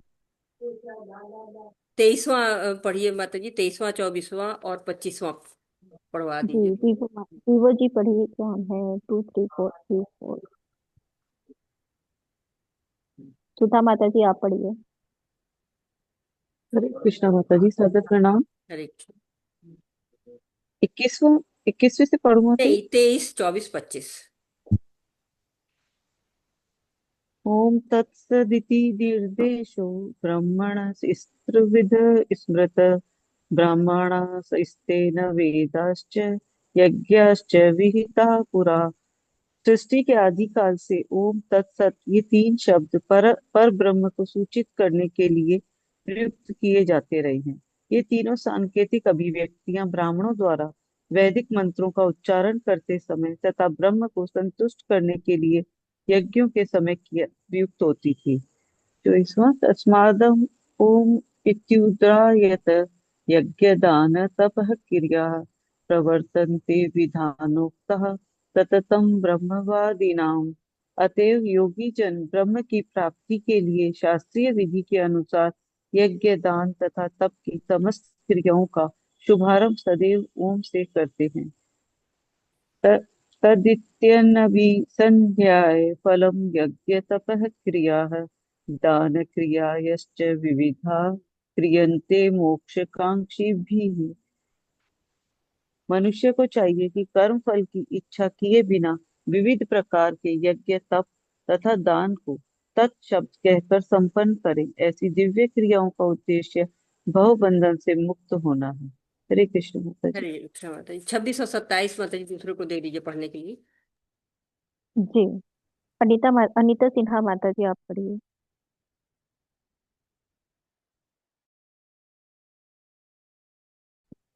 अनीता माता जी मुझे बोल रही हैं? सिन्हा सिन्हा। अच्छा माता वंदना माता जी आप पढ़िए। हरे कृष्ण माता जी। सद्भावे साधुभावे च सदित्य प्रयुज्यते प्रशस्ते कर्माणि तथा सच शब्दः पार्थयुज्यते यज्ञे तपसि दाने च स्थिति सदिति चोच्यते कर्म चैव तदर्थ्यं सादित्येवाधिविद्यते। परम सत्य भक्तिमय यज्ञ का लक्ष्य है और उसे सत शब्द से अभिहित किया जाता है। हे प्रथापुत्र, ऐसे यज्ञ का संपन्न करता भी सत कहलाता है। जिस प्रकार यज्ञ तप तथा ध्यान के सारे कर्म भी जो परम पुरुष को प्रसन्न करने के लिए संपन्न किए जाते हैं सत है। हरे कृष्ण माता जी। हरे कृष्णा। तो एक तरह से आप देख रहे हैं कि समाधान भगवान ने कैसे बताया, एक तरह समापन की तरफ बढ़ रहे हैं और भगवान बता रहे हैं कि करना क्या चाहिए। बड़ी समस्या है कि हम कैसे करें इन चीजों को जो हम बंधन में न पड़े। गुणों से बंधन मिलता है ना, गुणों में हम काम कर रहे हैं, तो जो भी कार्य करें हमें बंधन से बचने के लिए क्या करना चाहिए। भगवान को हम तीन तरह से याद कर सकते हैं। ब्रह्म को जो है कहते हैं कि भगवान को ब्रह्म के रूप में भी याद कर सकते हैं, परमात्मा के रूप में भी याद कर सकते हैं, और साथ ही साथ भगवान के रूप में भी याद कर सकते हैं। तो इसके लिए अच्छा है कि जो भी कार्य हम करें ना भगवान को समर्पित करते हुए करें, ओम तत्सत की भावना से हमको करना चाहिए। भगवत गीता में कहा गया है ना, भगवान कहते हैं कि पिता हमस्य जगतो माता धाता पितामह वेद पवित्रो अंकार ऋक्षाम यजुरेव च। जो तीन वेद है ना उसमें से ओंकार मैं ही हूँ। तो भगवान कह देते मैं ही हूँ, मेरे नाम से जो कार्य करोगे तो उसके सारे फल मुझको मिल जाएंगे। 7वें अध्याय में भी भगवान ने कहा रसो हम पशु कौन्तेय प्रभास्मि शशि सूर्य प्रणव सर्व वेदेषु शब्दे खे पौरुषम निषु। तो और 10वें अध्याय में भी जहाँ तक मुझे याद है कि 25वें श्लोक में कहा गया कि सबसे पवित्र ध्वनि ओंकार मैं ही। तो ओम भगवान का ही नाम है। जो भी कार्य करें भगवान को स्मरण करके करने चाहिए। दूसरी बात है जब हम भगवान का स्मरण करेंगे तो हम कोई गलत कार्य नहीं करेंगे। तो सारे यज्ञों की शुरुआत, जितने भी यज्ञ हैं सबकी शुरुआत ओम से की जाती है। कहते हैं ओम में अ जो है कृष्ण है, ऊ जो है ऊर्जा राधा रानी है, और ज जो है जीवात्मा भगवान की जो सेवा करता है। ये आचार्य लोग ऐसा बताते हैं लोग। तो ओम तत्सत कह के कार्य करना चाहिए। सत मीन्स क्या होता है शाश्वत होता है। तो ओम भगवान का नाम लेंगे पहले, फिर तत् जो है, जो भी कार्य हम कर रहे हैं, चाहे जो भी कार्य करें, उसको सब तत् कहकर करना चाहिए। यज्ञ है, दान है, तप है, सब तत् कहकर संपन्न करना चाहिए। क्यों? मुक्ति मिलती है उससे। और सत, जो भी कार्य करेंगे भगवान के लिए वो शाश्वत है। पाप है, पुण्य है, सब समाप्त हो जाता है। भगवान का जब नाम आ जाता है तो सब कुछ समाप्त हो जाता है, सब कट, केवल भगवान रह जाते हैं।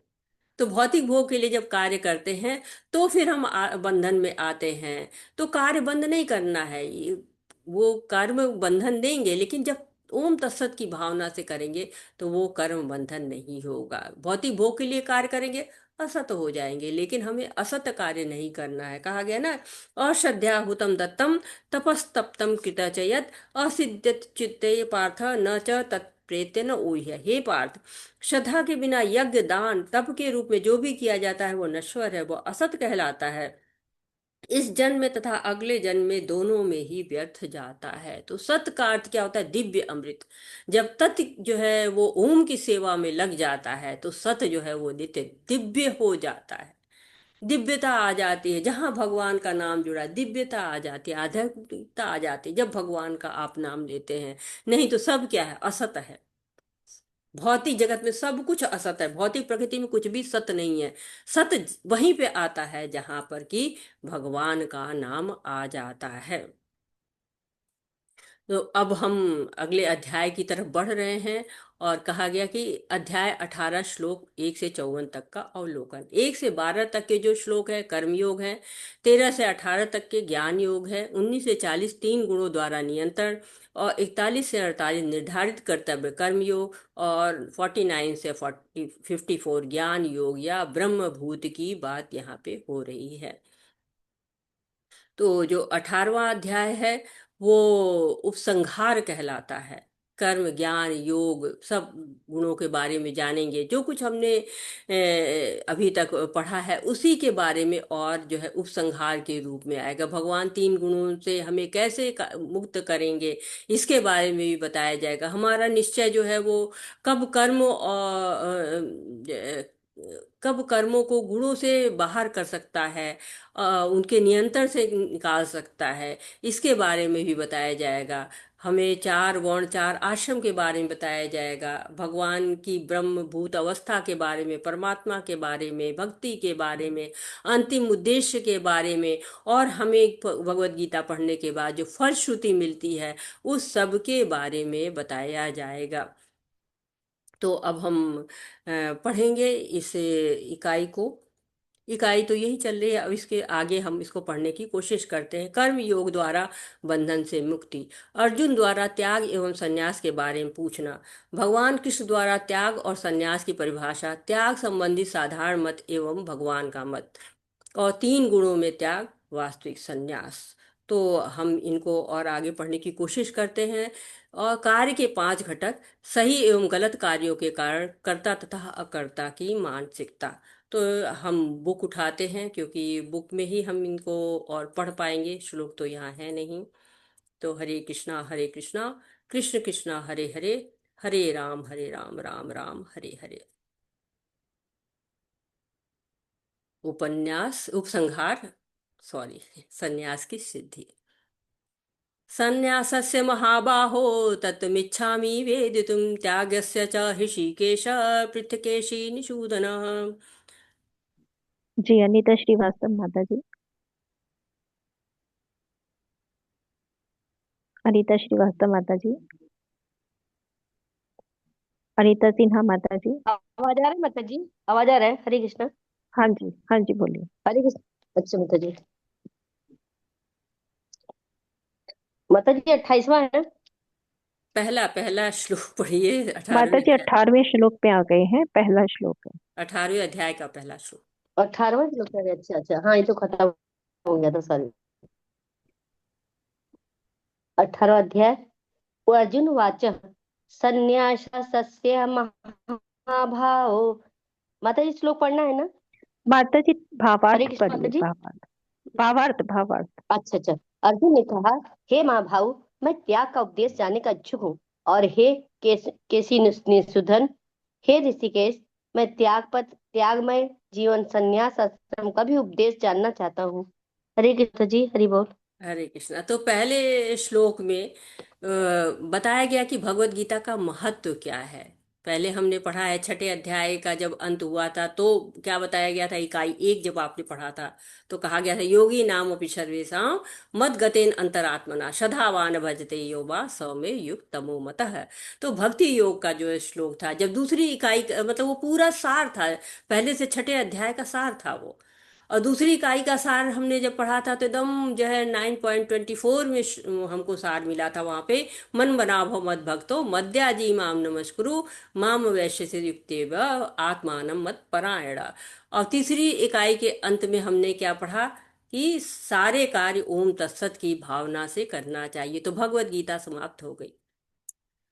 अब भगवान यहाँ पे बता रहे हैं भगवत गीता का उपसंहार यानी कि सारांश। तो पहले अध्याय जो है वो आपको दो भागों में विभाजित है।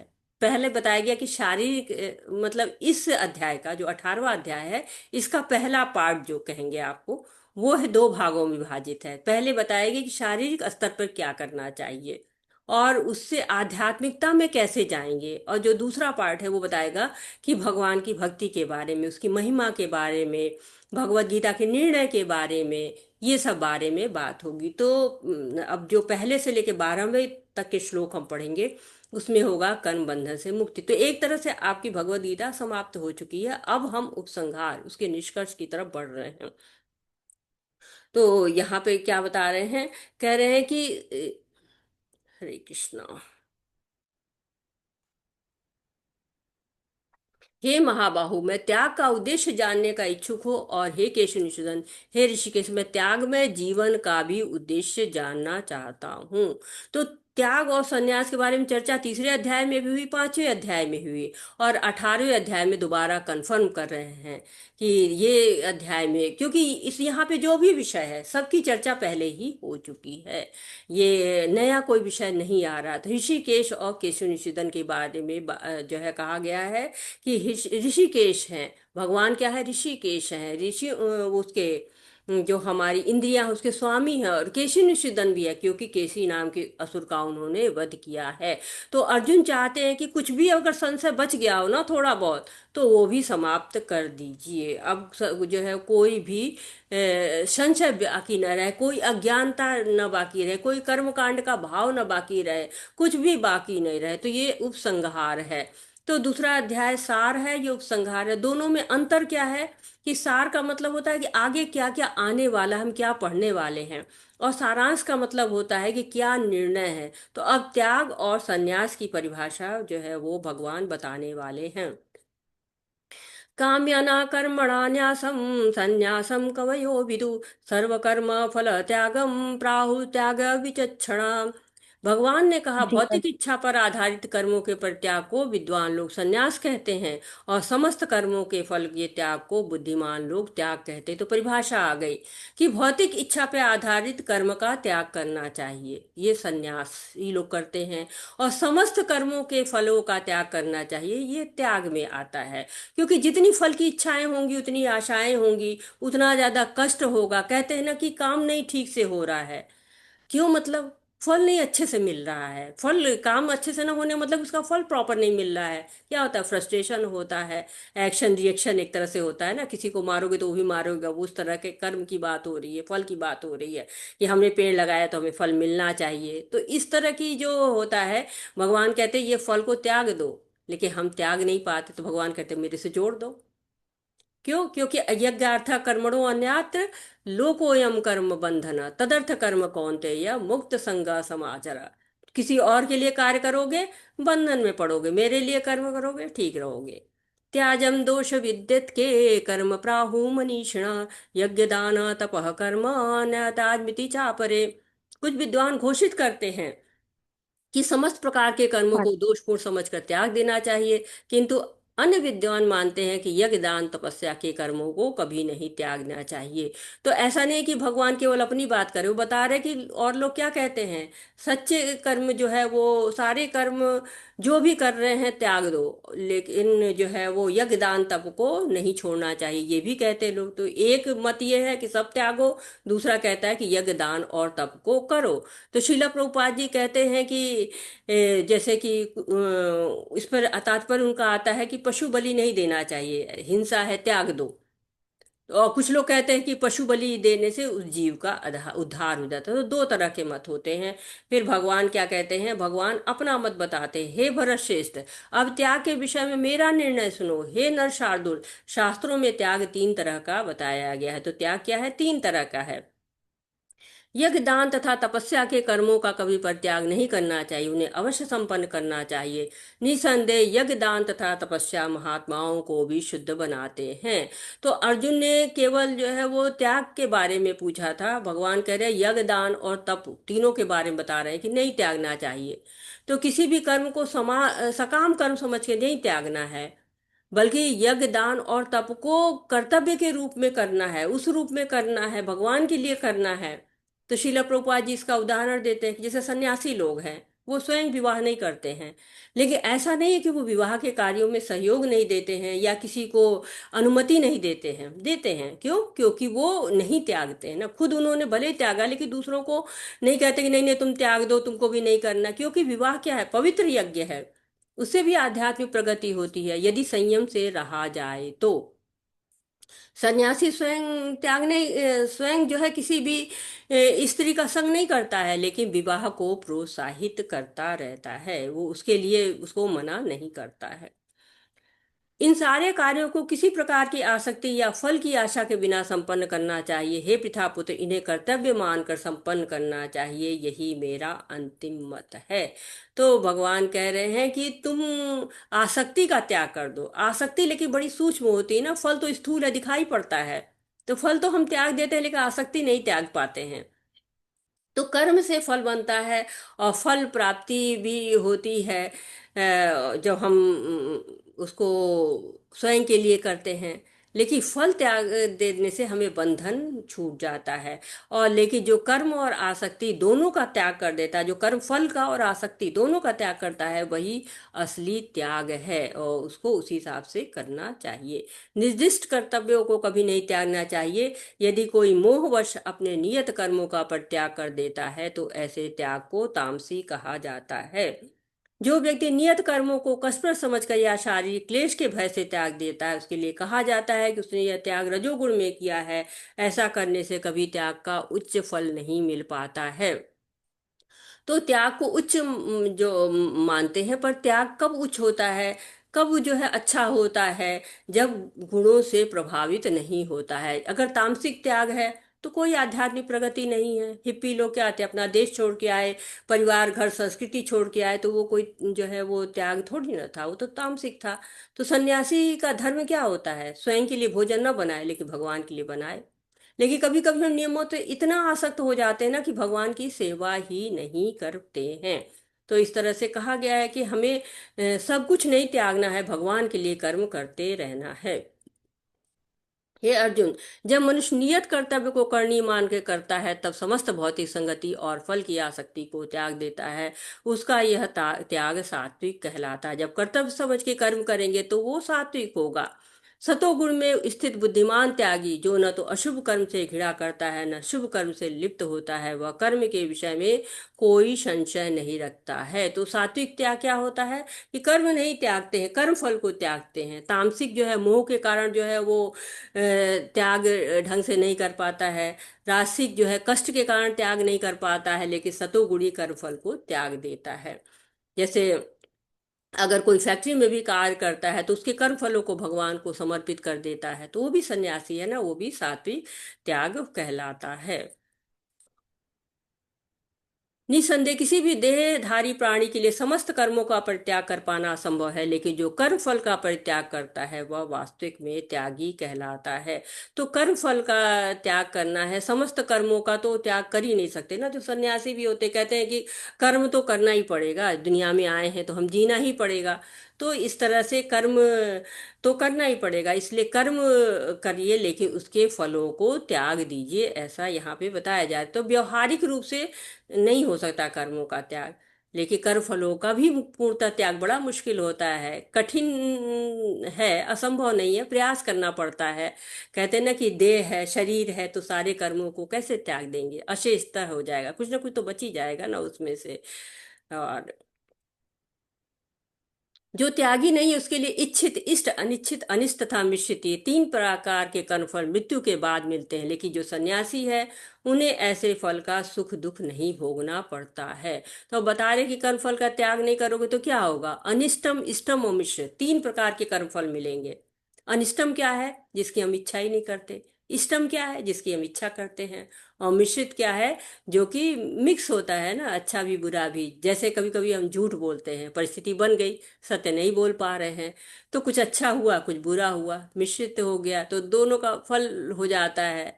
तो ये भोगना पड़ता है ना, जीव जैसे जन्म लेता है, ये भी एक जो है कहते हैं कि मिश्रित फल है। क्योंकि जन्म लेता है तो वो भी थोड़ा सुख होता है, कुछ दुख भोगता है, कुछ मिश्रित भोगता है। तो इस तरह से जो कोई भी हम कर्म करते हैं तो उसमें फल तो होता ही है, चाहे अच्छा फल हो, चाहे बुरा फल हो, चाहे मिश्रित फल हो। बिना फलों के कोई भी या बिना बंधन के कोई भी कर्म नहीं होता है। बस भगवान को अर्पित करिए, तभी कर्म बंधन नहीं लगेगा। हे महाबाहो अर्जुन, वेदांत के अनुसार समस्त कर्म की पूर्ति के लिए 5 कारण है, अब तुम इससे सुनो। कर्म का स्थान, कर्ता, विभिन्न इंद्रियां, अनेक प्रकार की चेष्टाएं तथा परमात्मा, ये 5 कर्म के कारण हैं। तो ये बता रहे हैं यहाँ पर, मनुष्य अपने शरीर, मन या वाणी से जो भी अनुचित उचित कर्म करता है, इन 5 कारणों के फलस्वरूप करता है।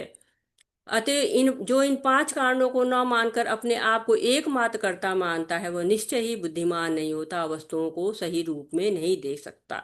जो मिथ्या अहंकार से प्रेरित नहीं है, जिसकी बुद्धि बधी नहीं, वह इस संसार में मनुष्य को मारता हुए नहीं मारता, वह अपने कर्मों से बधा होता है। तो यहाँ तक जो है एक ही चीज को समझाने के लिए ये सारे श्लोक आए थे। और कहते हैं ये टॉपिक भी अब चेंज हो गया, कार्य के घटक के बारे में हो गया, कि कोई भी कार्य करते उसमें 5 घटक होते हैं। तो कौन करता है कौन अकर्ता है, ये हमें इसको जो है समझना, इससे हम समझ सकते हैं। भगवत गीता वेदों का सार है ना, भगवान ने कहा वेदेषु सर्वे रहमेव वेदो वेदांत कृद्वे विदेव वचाहम। तो वेदों का उद्देश्य ही भगवान को जानना है। सारे आचार्यों ने भी यही कहा है कि वेदों को के द्वारा भगवान को ही जान सकते हैं। तो भगवान को जानेंगे, भगवत गीता हमें बता दे रही है। तो ये वेदांत सूत्र से आया हुआ है कि कर्म जो है वो उसके 5 घटक होते हैं। कोई के कार्य अकेले हो ही नहीं सकता है। कर्म का स्थान शरीर, जिसको कहते हैं 5 कारण में एक शरीर अधिष्ठानम। दूसरा कर्ता होती है, आत्मा होती है। फिर करण जो है वो विभिन्न इंद्रियां होती हैं। फिर अनेक प्रकार की चेष्टाएं होती हैं, प्रयास होता है। फिर परमात्मा अनुमति देते हैं। तो हम किसी कार्य को अकेले नहीं कर सकते, चाहे शुभ कार्य हो अशुभ कार्य हो, आप अलग अकेले कर ही नहीं सकते हैं। इसीलिए स्वयं को कर्ता नहीं मानना चाहिए। अधिकतर हम जो ये मैं करके कर्ता बनते हैं ना, इसी के कारण सारे बंधन आते हैं। अगर ये मैं छोड़ देना तो हम कर्तापन से अकर्ता हो जाएंगे। तो शरीर और इंद्रियां अलग अलग कहा गया। इंद्रियां क्या है, शरीर का अंग है, पूरा शरीर नहीं है। 5 ज्ञान इंद्रियां हैं, 5 कर्म इंद्रियां हैं, और शरीर मिला के पूरा शरीर होता है ना। हमने 24 तत्व पढ़े हुए हैं। तो कर्ता कभी कभी आत्मा को कोई कहा जाता है और कभी कभी परमात्मा को कहा जाता है। दोनों ही करता है। परमात्मा सुपर डूअर है और आत्मा जो है डूअर है। आत्मा करता है, भगवान जो है वो परम करता है। आत्मा क्या करती है, इच्छा करती है, संशन भगवान देते हैं। इसको थोड़ा सा हम समझने की कोशिश करते हैं एक उदाहरण के द्वारा, कि कर्म का स्थान था शरीर है। तो जैसे कि हम एग्जाम देना है किसी बच्चे को, उसके शरीर जो है वो बुखार हो गया, चोट लग गई, शरीर ने साथ नहीं दिया, तो ये कर्म का स्थान ठीक नहीं है, कर्म नहीं हो पा रहा है। कर्ता जो है वो कर्म का स्थान है, नहीं हो पा रहा है, कार्य ठीक नहीं है, नहीं हो पा रहा है। फिर इंद्रियां हैं, तैयारी भी हो गई अच्छी है, स्वास्थ्य भी अच्छा है, लेकिन इतनी सर्दी हो गई, इंद्रियां काम ही नहीं करी, अकड़ गई। पैर है, चल ही नहीं पाए, पहुंच ही नहीं पाए वहां तक। हाथों ने जवाब दे दिया, लिख ही नहीं पाए, तो इंद्रियों का कार्य नहीं हुआ। फिर आत्मा है, शरीर भी स्वस्थ है, इंद्रियां भी काम कर रही हैं, लेकिन कर्ता का मन ही नहीं है, हम नहीं करेंगे, हमें नहीं देना एग्जाम, हम नहीं, हमारा नहीं इच्छा कर रही है। नहीं गए सेंटर पे, नहीं दिया एग्जाम, तो ये भी हो गया। फिर चेष्टाएं, शरीर स्वस्थ है, इंद्रियां ठीक है, इच्छा भी हो रही है, लेकिन चेष्टा ही नहीं हुई, प्रयास ही नहीं किया, एग्जाम देने के लिए प्रयास नहीं किया, तो ये कार्य हो गया। फिर परमात्मा नहीं चाहते हैं तो सब कुछ ठीक था, शरीर ठीक था, इंद्रियां ठीक थी, आत्मा ठीक थी, चेष्टाएं हो रही थी, सब कुछ हो रहा था, भगवान की अनुमति नहीं थी, नहीं हो पाया कार्य। तो किसी भी कार्य के लिए इसीलिए अपने आप को दोषी नहीं मानना गलत होता है। वैष्णव क्या करते हैं, वो विनम्रता के कारण स्वयं को दोष देते हैं, लेकिन वो दोष जानते हैं, अंदर से जानते हैं कि 5 कारण है ज्ञान, उनको ज्ञान होता है। वो श्रेय जो है वो दूसरों को देते हैं भले अपने कार्य का, लेकिन वो अंदर से अच्छी तरह से जानते हैं कि भगवान के कारण ही सारा कार्य होता है। इसीलिए कहते हैं कि 5 कारण है, स्वयं को नहीं लेना चाहिए। ये कलयुग है ना, कलयुग में मन से भी अपराध हो जाते हैं, तो उनकी क्षमा होती है, उनको पाप को नहीं भोगना पड़ता है। लेकिन मन, शरीर और वचन के कारण जो कार्य होते हैं, वो कार्य जो है वो उनका कर्ता होता है, जीव हो जाता है। तो जो मूर्ख लोग होते हैं, वो लोग ही अपने आप को श्रेय देते हैं कि मैंने किया है, और बुरा होगा तो कहेंगे दूसरे ने किया है, लेकिन बुद्धिमान लोग ऐसा कार्य नहीं करते हैं। हम अज्ञानतावश जो है वो स्वयं को कर्ता मानते हैं, और शेष जो 4 होते हैं उनको भूल जाते हैं, इसीलिए हम सही रूप में नहीं देख पाते हैं। कहते हैं ना कि 4 कारण भी होंगे तभी होगा। हम लोगों ने तीसरे अध्याय में पढ़ लिए, प्रकृति क्रियामाणानि गुणे कर्माणि सर्वशः अहंकार विमूढ़ात्मा कर्ता होते मन्यते। तो भगवान क्यों समझा रहे हैं, ये जो है अर्जुन के लिए ही एक तरह से समझा रहे हैं कि ये विशेष करके श्लोक जो है वो अर्जुन के लिए 17वां श्लोक है कि कर्ता स्वयं को न मानो, मैं भी करता हूँ, तो मेरे अनुसार कर्म करो। अहंकार जो होता है बुद्धि को बांध लेता है। अर्जुन की शंका है कि कहीं ये न माना जाए कि मैंने अपने अहंकार में आकर युद्ध किया है। दूसरा क्या था कि मैं युद्ध कर रहा हूं तो मैं पाप का भागी बनूंगा, लेकिन भगवान ने साफ कर दिया तुम स्वयं करता नहीं हो, तुम अकेले करता नहीं हो, तुम मार कर भी नहीं मार रहे हो। क्योंकि जब तक मेरी इच्छा नहीं होगी, भगवान कह रहे मेरी इच्छा नहीं हो, परमात्मा की इच्छा नहीं है, तो तुम नहीं कर पाओगे कार्य को। तो भगवान के अनुसार कार्य करोगे तो तुम पाप के बंधन में नहीं पड़ोगे। करते हुए भी नहीं कर रहे हो, तुम मार कर भी नहीं मार रहे हो, तुम बंधन से अलग हो। तो जो पहले बातें बताई गई थी उन्हीं का विस्तार यहाँ पे हो रहा है। हम लोगों ने पढ़ा था ना प्रकृति क्रिया मारणानी, उसका विस्तार एक तरह से हो रहा है कि आत्मा जो है वो अकर्ता होती है। लेकिन ये भी हमने पढ़ा था कि आत्मा कर्ता होती है, वो किसी में लिप्त नहीं होती है, लेकिन स्वयं को कर्ता मान बैठती है, इसलिए वो बंधन में पड़ जाती है। और हरे कृष्णा कृष्ण कृष्णा हरे हरे। हम अपनी पीपीटी पे आते हैं।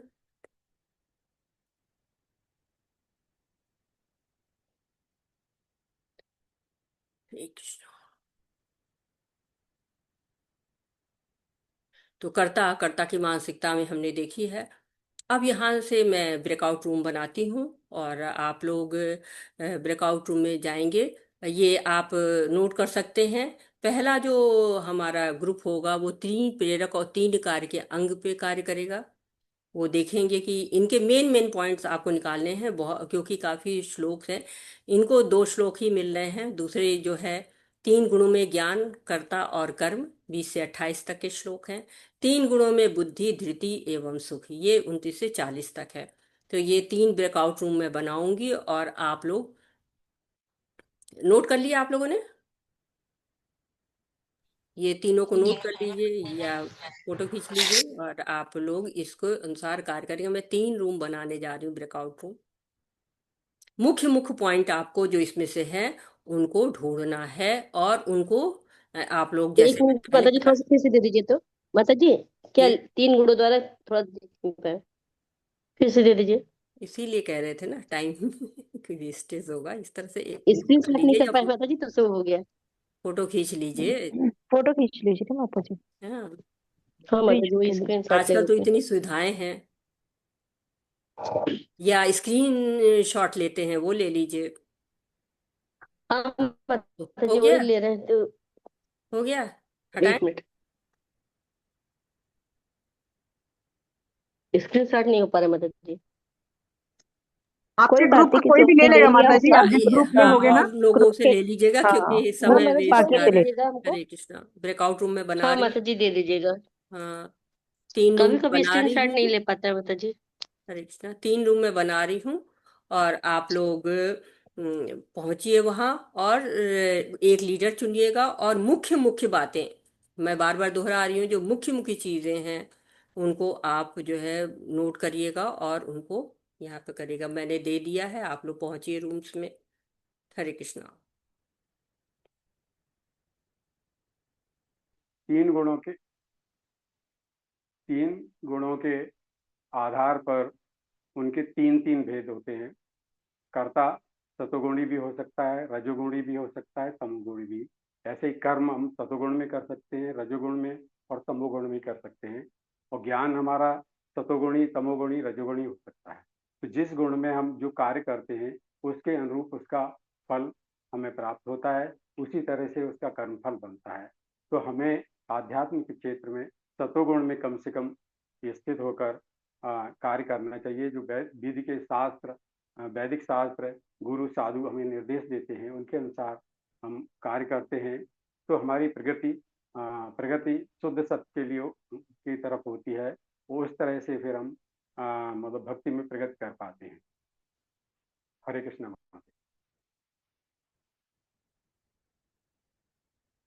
हरे कृष्णा प्रभु जी, बहुत अच्छे है, काफी डिटेल में आपने बताया। तो कर्म के प्रेरक 3 प्रेरक होते हैं, ज्ञान और ज्ञान का लक्ष्य और परिज्ञाता। कोई भी कर्म होता है ना, वो ज्ञाता द्वारा प्रेरित होता है और ज्ञान होता है, तब हम उस कार्य को करते हैं।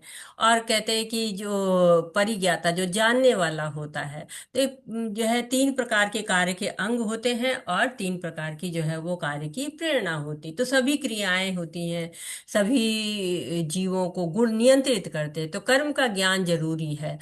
जैसे कि एग्जाम देना है तो किसका एग्जाम है, ज्ञान का लक्ष्य क्या है, पास होना है, और उसकी प्रक्रिया क्या है, कैसे अप्लाई करेंगे, कैसे एग्जाम में बैठेंगे, कैसे ऑनलाइन एग्जाम जैसे देते हो तो भी उसमें सारी प्रक्रिया होती है, कैसे करते हैं। तो ये सब क्या होता है, कर्म के लिए प्रेरणा देती है। तो सूक्ष्म रूप से प्रेरणा देती है और जो है वो कर्म संग्रह भी होता है। तो ये चीजें जो है वो थोड़ी बहुत थोड़ी कॉम्प्लिकेटेड जो है कि कैसे उनको समझे, लेकिन धीरे धीरे जब हम उनको उदाहरण के द्वारा समझते हैं तो हमें उनको समझ में आ जाता है कि कैसे जो है वो कृष्ण जो है वो बताते हैं हमको कि कैसे ये 3 गुणों के प्रभाव में हम कैसे कार्य करते हैं, प्रेरणा कैसे मिलती है और कैसे कर्म के जो है वो अंग बन जाते हैं। आगे दूसरा जो है ग्रुप, वो जो है वो कौन है, कौन बोलना चाहेगा? हरे कृष्णा माता जी, सादर प्रणाम। हरे माता जी, कृष्ण। मैं ग्रुप 2 से हूँ। जी जी। हमारे ग्रुप में थे रेशमा माता जी, श्री राधा माता जी, सुधा माता जी, ओम प्रकाश प्रभु जी, जितेंद्र प्रभु जी, त्रिलोकीनाथ प्रभु जी और विष्णु प्रभु जी। माता जी, हमारा श्लोका है 20 से लेके 28 तक, जिसमें कि बताया गया है, जिस ज्ञान से अनंत रूपों में विभक्त सारे जीव एक ही अविभक्त आध्यात्मिक प्रकृति को देखते हैं, जो उनको सात्विक कहा जाता है। जो जीव हर हर जीव में आत्मा को देखता है, वो ये नहीं देखता कि ये पशु है या वो दूसरा प्राणी है, वो सब में भगवान को या फिर उस आत्मा को ही देखता है, वो लोग सात्विक होते हैं, वो कभी उनसे भेद नहीं करते हैं। फिर है, जिस ज्ञान से कोई मनुष्य विभिन्न शरीरों में भिन्न भिन्न प्रकार के जीव देखते हैं कि ये मेरा है, ये तेरा है, तो वो राजसी कहलाते हैं, क्योंकि वो भौतिक फलों के द्वारा आसक्त होते हैं। वो सोचते हैं कि हमें ही ये सारी चीजें मिलनी चाहिए, वो दूसरों के लिए प्रति उतना श्रद्धा नहीं रखते, क्योंकि वो संभाव नहीं रखते हैं। तीसरा वो है, वह ज्ञान है जिससे मनुष्य किसी एक प्रकार के कार्य को, जो अति तुच्छ है, सब कुछ मानकर सत्य को जाने बिना लिप्त रहता है, वो तामसी कहलाता है, क्योंकि उसको पता ही नहीं होता है कि सही कर्म क्या है। वो शास्त्रों के विधि विधानों की अवहेलना करके कर्म करता है। तो ऐसे जो कर्म उसका उसका जो ज्ञान होता है, क्योंकि उसको ज्ञान ही नहीं होता है कि सही ज्ञान क्या है, हमारे शास्त्रों में क्या ज्ञान भरा हुआ है करके, तो ऐसा ज्ञान जो है वो तामसी कहलाता है। फिर आता है कर्म माता जी। जो कर्म नियमित है और आसक्ति और राग और द्वेष से रहित कर्म फल की चाह के बिना किया जाता है, वह सात्विक कहलाता है। जो सात्विक व्यक्ति होगा वो किसी से राग और द्वेष नहीं करता है, वो हमेशा हर किसी में संभाव रखता है, तो वो सात्विक कर्म कहलाता है। और जो भौतिक आसक्ति से प्रेरित होकर के जो कर्म किए जाते हैं और प्रयास पूर्वक और अहंकार का भाव से किया जाता है, उसको रजोगुणी कहा जाता है, क्योंकि वो सोचता है कि मैं मुझे ही सब कुछ मिल जाए, और वो अपने लिए उसकी इच्छाएं कभी खत्म ही नहीं होती हैं। उसको ऐसा लगता है कि मैं सारे फलों का भोग भोग मैं ही करूं। तो ऐसे जो कर्म होता है वो राजसी कहलाता है। और जो मोहवश और शास्त्रीय विधि विधानों की अवहेलना करके किया जाता है जो कर्म, उसको और दूसरों को दुख पहुंचाने के लिए क्या किया जाता है, वह तामसी कहलाता है। फिर आता है कर्ता भाव। फिर जो व्यक्ति भौतिक गुणों के संसर्ग के बिना अहंकार रहित संकल्प तथा उत्साह पूर्वक अपना कर्म करता है और सफलता अथवा असफलता में अविचलित रहता है, वह सात्विक कर्म कर्ता कहलाता है। क्योंकि जो जो सात्विक व्यक्ति होगा वो अहंकार से रहित होगा। वो जो भी कर्म कर रहा होगा, जो भी उसको उसका फल मिले, चाहे वो सफल मिले या असफल हो, वो अविचलित रहेगा। वो हमेशा कभी दुख नहीं करेगा, दूसरों से ईर्ष्या नहीं करेगा। तो वो सात्विक कर्ता कहलाता है। और जो कर्ता कर्म तथा कर्म फल के प्रति आसक्त होकर फलों का भोग करना चाहता है, वह लोभी, सदैव ईर्ष्यालु, अपवित्र, सुख दुख से विचलित होने वाला, और वह राजसी कहलाता है। और जो कर्ता सदा शास्त्रों के आदेशों के विरुद्ध कार्य करता है, जो भौतिकतावादी, हठी, कपटी और अन्यों का को अपमान या अपमानजनक शब्द कहने वाले होते हैं, आलसी होते हैं और प्रमाद में होते हैं, वो तमोगुणी वो जो कर्म करता है वो वाला करता तमोगुणी करता कहलाता है। माता जी, हरे कृष्णा। हरे कृष्णा। तो काफी डिटेल में आपने बता दिया है सब कुछ, ज्ञान के बारे में, कर्म के बारे में, कर्ता के बारे में। बहुत सुंदर माता जी। तो आगे बढ़ते हैं तीसरे ग्रुप पे। वंदना माता जी, हरे कृष्णा। हरे कृष्ण माता जी। माता जी, हमारा जो क्वेश्चन था वो 3 गुणों द्वारा क्रिया कर्मों पर नियंत्रण के लिए था, जिसमें सत्वगुणी, रजोगुणी और तमोगुणी के बारे में बताया गया था। इसमें जो पहला है सत्वगुणी है, इसमें सत्वगुणी वह बुद्धि है जिसके द्वारा मनुष्य यह जानता है कि क्या करना है और क्या नहीं करना है, और किससे डरना है जिससे हमें बंधन में बंधने वाले हैं। और सेकंड नंबर जो होता है वो राजसी बुद्धि होता है, जिसमें कि यह बुद्धि धर्म तथा अधर्म का भेद नहीं कर पाती है, और क्या अकर्णीय कर्म के भेद में भी भेद नहीं कर पाती, क्या करना है क्या नहीं करना है। तीसरा जो है वो है तामसिक बुद्धि का, जिसमें बुद्धि मोह तथा अंधकार के वशीभूत होकर अधर्म को धर्म तथा धर्म को अधर्म मानती है और सदैव विपरीत दिशा में प्रयत्न करती रहती है। इसी प्रकार जो इसकी जो कार्य थे वो ये है कि सात्विक जो बुद्धि होती है उससे जो सुख उत्पन्न होता है वो आत्म साक्षात्कार कराने वाला होता है, और प्रारंभ में तो बहुत विष जैसा लगता है कि बहुत कठिन है, ऐसा नहीं करना चाहिए, पर अंत में इसका जो परिणाम होते हैं वो अमृत तुल्य होते हैं। और जो सेकंड है राजसी सुख, इसमें इंद्रियों के द्वारा जो इंद्रियों के संसर्ग से जो सुख प्राप्त होता है वो प्रारंभ में तो बहुत अच्छा लगता है, ऐसा लगता है कि ऐसे और करना चाहिए, पर लेकिन बाद में इसको परिणाम जो निकलते हैं वो विष तुल्य लगते हैं। तीसरा है तामसी सुख। ये तामसी सुख जो होता है वो सुख आत्म साक्षात्कार के प्रति अंधा होता है, जो प्रारंभ से लेकर अंत तक दुख देता है, जिसमें मतलब विशेष जो चीजें होती है उसमें मोह, निद्रा, आलस, प्रमाद से उत्पन्न होता है। ये तामसी सुख हो गया है। तो माता जी, इन तीनों गुणों के बारे में हमने जाना और निष्कर्ष ये निकला है कि इस लोक में या परलोक में कहीं पर भी कोई भी व्यक्ति जो प्रकृति के 3 गुण है उनसे बच नहीं पाता है, और कहीं ना कहीं उससे बनता है और मुक्ति नहीं हो पाती है। ये मुक्ति हमें केवल सात्विक बुद्धि में रह के हम इसमें आगे बढ़ सकते हैं। हरे कृष्ण माता जी, कुछ त्रुटि हो तो क्षमा करिएगा। नहीं, बहुत सुंदर। आपने भी बहुत स्पष्ट तौर से बताया है सुख के बारे में, धृति के बारे में। तो बहुत अच्छी तरह से सबने, तीनों लोगों ने उनको जो न्याय किया है अपने श्लोकों के साथ में। तो अब हम इससे और आगे बढ़ेंगे, क्योंकि काफी बता दिया है सबने। तो सब हम लोगों ने जान दिया है। अब हम आगे बढ़ते हैं, अपने श्लोकों पर आते हैं। हमने जो है 3 प्रेरक और 3 कार्य के अंग भी जाने, ज्ञान जाना, कर्ता कर्म जाना, बुद्धि, धृति और सुख के बारे में जान लिया है। तो एक तरह से कहा गया कि मतलब कर्तापन हो, चाहे बुद्धि हो, चाहे धृति हो, चाहे सुख हो, चाहे कर्म हो, सबके बारे में भगवान बताते हैं। और अंत में क्या कहते हैं? अंत में कहते हैं कि इन लोकों में या स्वर्ग लोक में सभी जगह गुणों का प्रभाव है। हम सोचते हैं ना कि ऊपर के लोकों में नहीं होगा, नहीं कह रहे, सब जगह है, कोई मुक्त नहीं है, सब चीजों में कह रहे, सब गुणों में है। और भगवान कहते हैं कि हमें जो है वो इन गुणों से ऊपर उठना है। लेकिन ये सार्वभौमिक सिद्धांत हो कि उच्च लोक में रहे या देवी हो, चाहे देवता हो, चाहे मनुष्य लोक में रहे, चाहे निम्न लोक, सब जगह जो है इन गुणों का प्रभाव है, इनसे मुक्त कोई भी नहीं है। तो ये एक तरह से हमको पूरी तरह से भगवान ने बताया है। और हमको अब और क्या मिलने वाला है ये हम अपने श्लोकों में देखते हैं।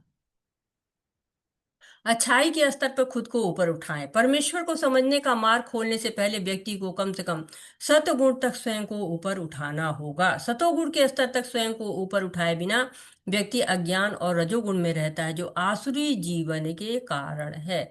तो यहाँ पर क्या कह रहे हैं शीला प्रभुपाद कि सतोगुणी व्यक्ति बनना चाहिए। क्यों? तुरंत भक्ति में वो आ जाते हैं ना। जैसे लोग जो सतोगुणी जीवन व्यतीत करते हैं वो तुरंत भक्ति करना शुरू कर देते हैं। तो कर्म कांड से कर्म योग, फिर ज्ञान योग करते करते वो धीरे धीरे अपने को शुद्ध करते करते करते भक्ति में पहुंच जाते हैं। तो भगवान कहते हैं कि स्थिर करो अपने आप को, किसमें? सत्व में, शुद्ध सत्व में, नित्य सत्व में। क्योंकि भगवान की भक्ति ही करेंगे तभी आपको सिद्धि मिलेगी। अब पहले ही भगवान ने कह दिया अर्जुन को, त्रैगुणिया विषया वेदा निस्त्रय गुणियो भव अर्जुना निर्द्वंदो नित्य सत्वस्थो निर्योग क्षेम आत्मवान। इन वेदों से ऊपर बढ़ो और तीनों गुण से भी ऊपर बढ़ जाओ, ये भगवान कहते हैं अर्जुन से। सत्वगुण के मंच पर आए बिना कोई भी आध्यात्मिक जीवन में आगे नहीं बढ़ सकता। ये एक सच्चाई है। जैसे किसी को भी लॉ कॉलेज में तब तक प्रवेश की अनुमति नहीं है जब तक वह स्नातक न हो, यह प्रतिबंध है। वह क्या समझेगा कानून, वह स्नातक होने चाहिए। तो उसी तरह सबसे पहले में सत्वगुण के मंच पे आना होगा, फिर आध्यात्मिक ज्ञान शुरू होता है। तो जैसे कि हम स्कूलों में जाते हैं, एडमिशन कराना होता है, तो हर क्लास की अपनी योग्यता होती है। पहली की अपनी योग्यता है कि 6 साल की उम्र होनी चाहिए, तब कक्षा 1 में प्रवेश मिलेगा। नर्सरी केजी पढ़ के आओ तब प्रवेश मिलेगा। नौकरी करनी है तो इंटरव्यू देना पड़ेगा, आपको एग्जाम क्लियर करना पड़ेगा। तो योग्यता होनी चाहिए ना। नहीं तो हम क्या होगा कि हमेशा गुणों के प्रभाव में ही रहेंगे। जब तक हम तमोगुणी रहेंगे तब तक हम भक्ति नहीं कर पाएंगे। जब हम सतोगुणी हो जाएंगे, तमोगुण से ऊपर उठ के रजोगुण, रजोगुण से ऊपर उठ के हमें सतोगुणी होना होगा। क्योंकि वर्तमान सभ्यता जीवों के लिए बहुत अनुकूल नहीं है, इसलिए कृष्ण भावनामृत की सिफारिश की जाती है। कृष्ण भावनामृत के माध्यम से समाज अच्छाइयों के तरीके का विकास करेगा। जब सत्वगुण विकसित हो जाता है तो लोग चीजों को वैसे ही देखेंगे जैसी वे है। क्या करते? साफ साफ दिखने लगता। भगवान कहते हैं जब प्रकाश होता है सब कुछ साफ दिखने लगता है। उसी तरह से जब सतोगुण समाज होता है तो बड़ा आसान होता है। लेकिन आज का समाज ऐसा नहीं है ना, कठिन है। सतोगुण में रहना कठिन है इस समाज में। परिवार में रहें तो वहां पर आपका नियंत्रण हो सकता है सात्विक जीवन तब भी बिता ले, वो भी मुश्किल है, वो भी इतना आसान नहीं है। जैसे क्या है, शहरों में लोग रात के 2-2 बजे तक सोने जाते हैं, गांव में लोग जल्दी सोते हैं, जल्दी उठते हैं। यही कारण है ना कि हम पढ़ लिख तो लेते हैं लेकिन सतोगुण का विकास नहीं होता है। पढ़ाई का मतलब होता है कि हमारे अंदर गुणों का विकास हो, लेकिन नहीं होता है। कहते हैं, हमने ज्ञान देखा है ना, ज्ञान में कितने 26 गुण हैं। तो जब उपभोग की तरफ आगे बढ़ते रहते हैं तो क्या करते हैं, समाज में विनाश ही विनाश होता है। यहाँ तक कोई अच्छाई में नहीं, यहाँ तक कि वह अज्ञानता की गुणवत्ता के सबसे अधेरे हिस्से में है, फिर भी उसे तुरंत आध्यात्मिक स्तर पर ऊपर उठाया जा सकता है। तो वह कृष्ण भावनामृत आंदोलन सीधे आध्यात्मिक मंच की पेशकश कर रहा है, जो सतोगुण से ऊपर है। अच्छाई का गुण अपने आप आ जाएगा। तो कहते हैं ना, जब कृष्ण भावनामृत हो जाएंगे तो हम सारी बुराइयों पर विजय प्राप्त कर लेंगे। भक्ति करेंगे ना, सतोगुण से जब हो जाते हैं तो हमें अलग से कोई प्रयास नहीं करना पड़ता है। तथा रजस्तमो भाव काम लोभादयश्च ये चैत एतैरनाविद्धम स्थितम सत्त्वे प्रसीदति। ये भागवतम का एक श्लोक है जिसमें कहते हैं कि जब सारे रजस तमस सारे गुणों से ऊपर आ जाते हैं तब क्या हो जाता है, स्थितम सत्त्वे प्रसीदति, तब हम सत्व गुण में स्थापित हो जाते हैं। तो भागवतम भी हमको इस चीज के बारे में बता रही है। जैसे हृदय में अपरिवर्तनीय प्रेममयी सेवा स्थापित हो जाती है, प्रकृति के रजोगुण और तमोगुण जैसे वासना, इच्छा और लालसा के प्रभाव हृदय से गायब हो जाते हैं, तब भक्त अच्छाई में स्थापित हो जाता है और वह पूरी तरह से सुखी हो जाता है। तो ये दिया है कि स्थिता सत्व प्रसिद्ध कैसे रहेंगे, कि जब हम सतोगुण में रहेंगे, सतोगुण में रह के ही जीव जो है वो सुखी हो सकता है। कहते हैं ना, सतोगुण में सुख आ जाता है, ज्ञान आ जाता है।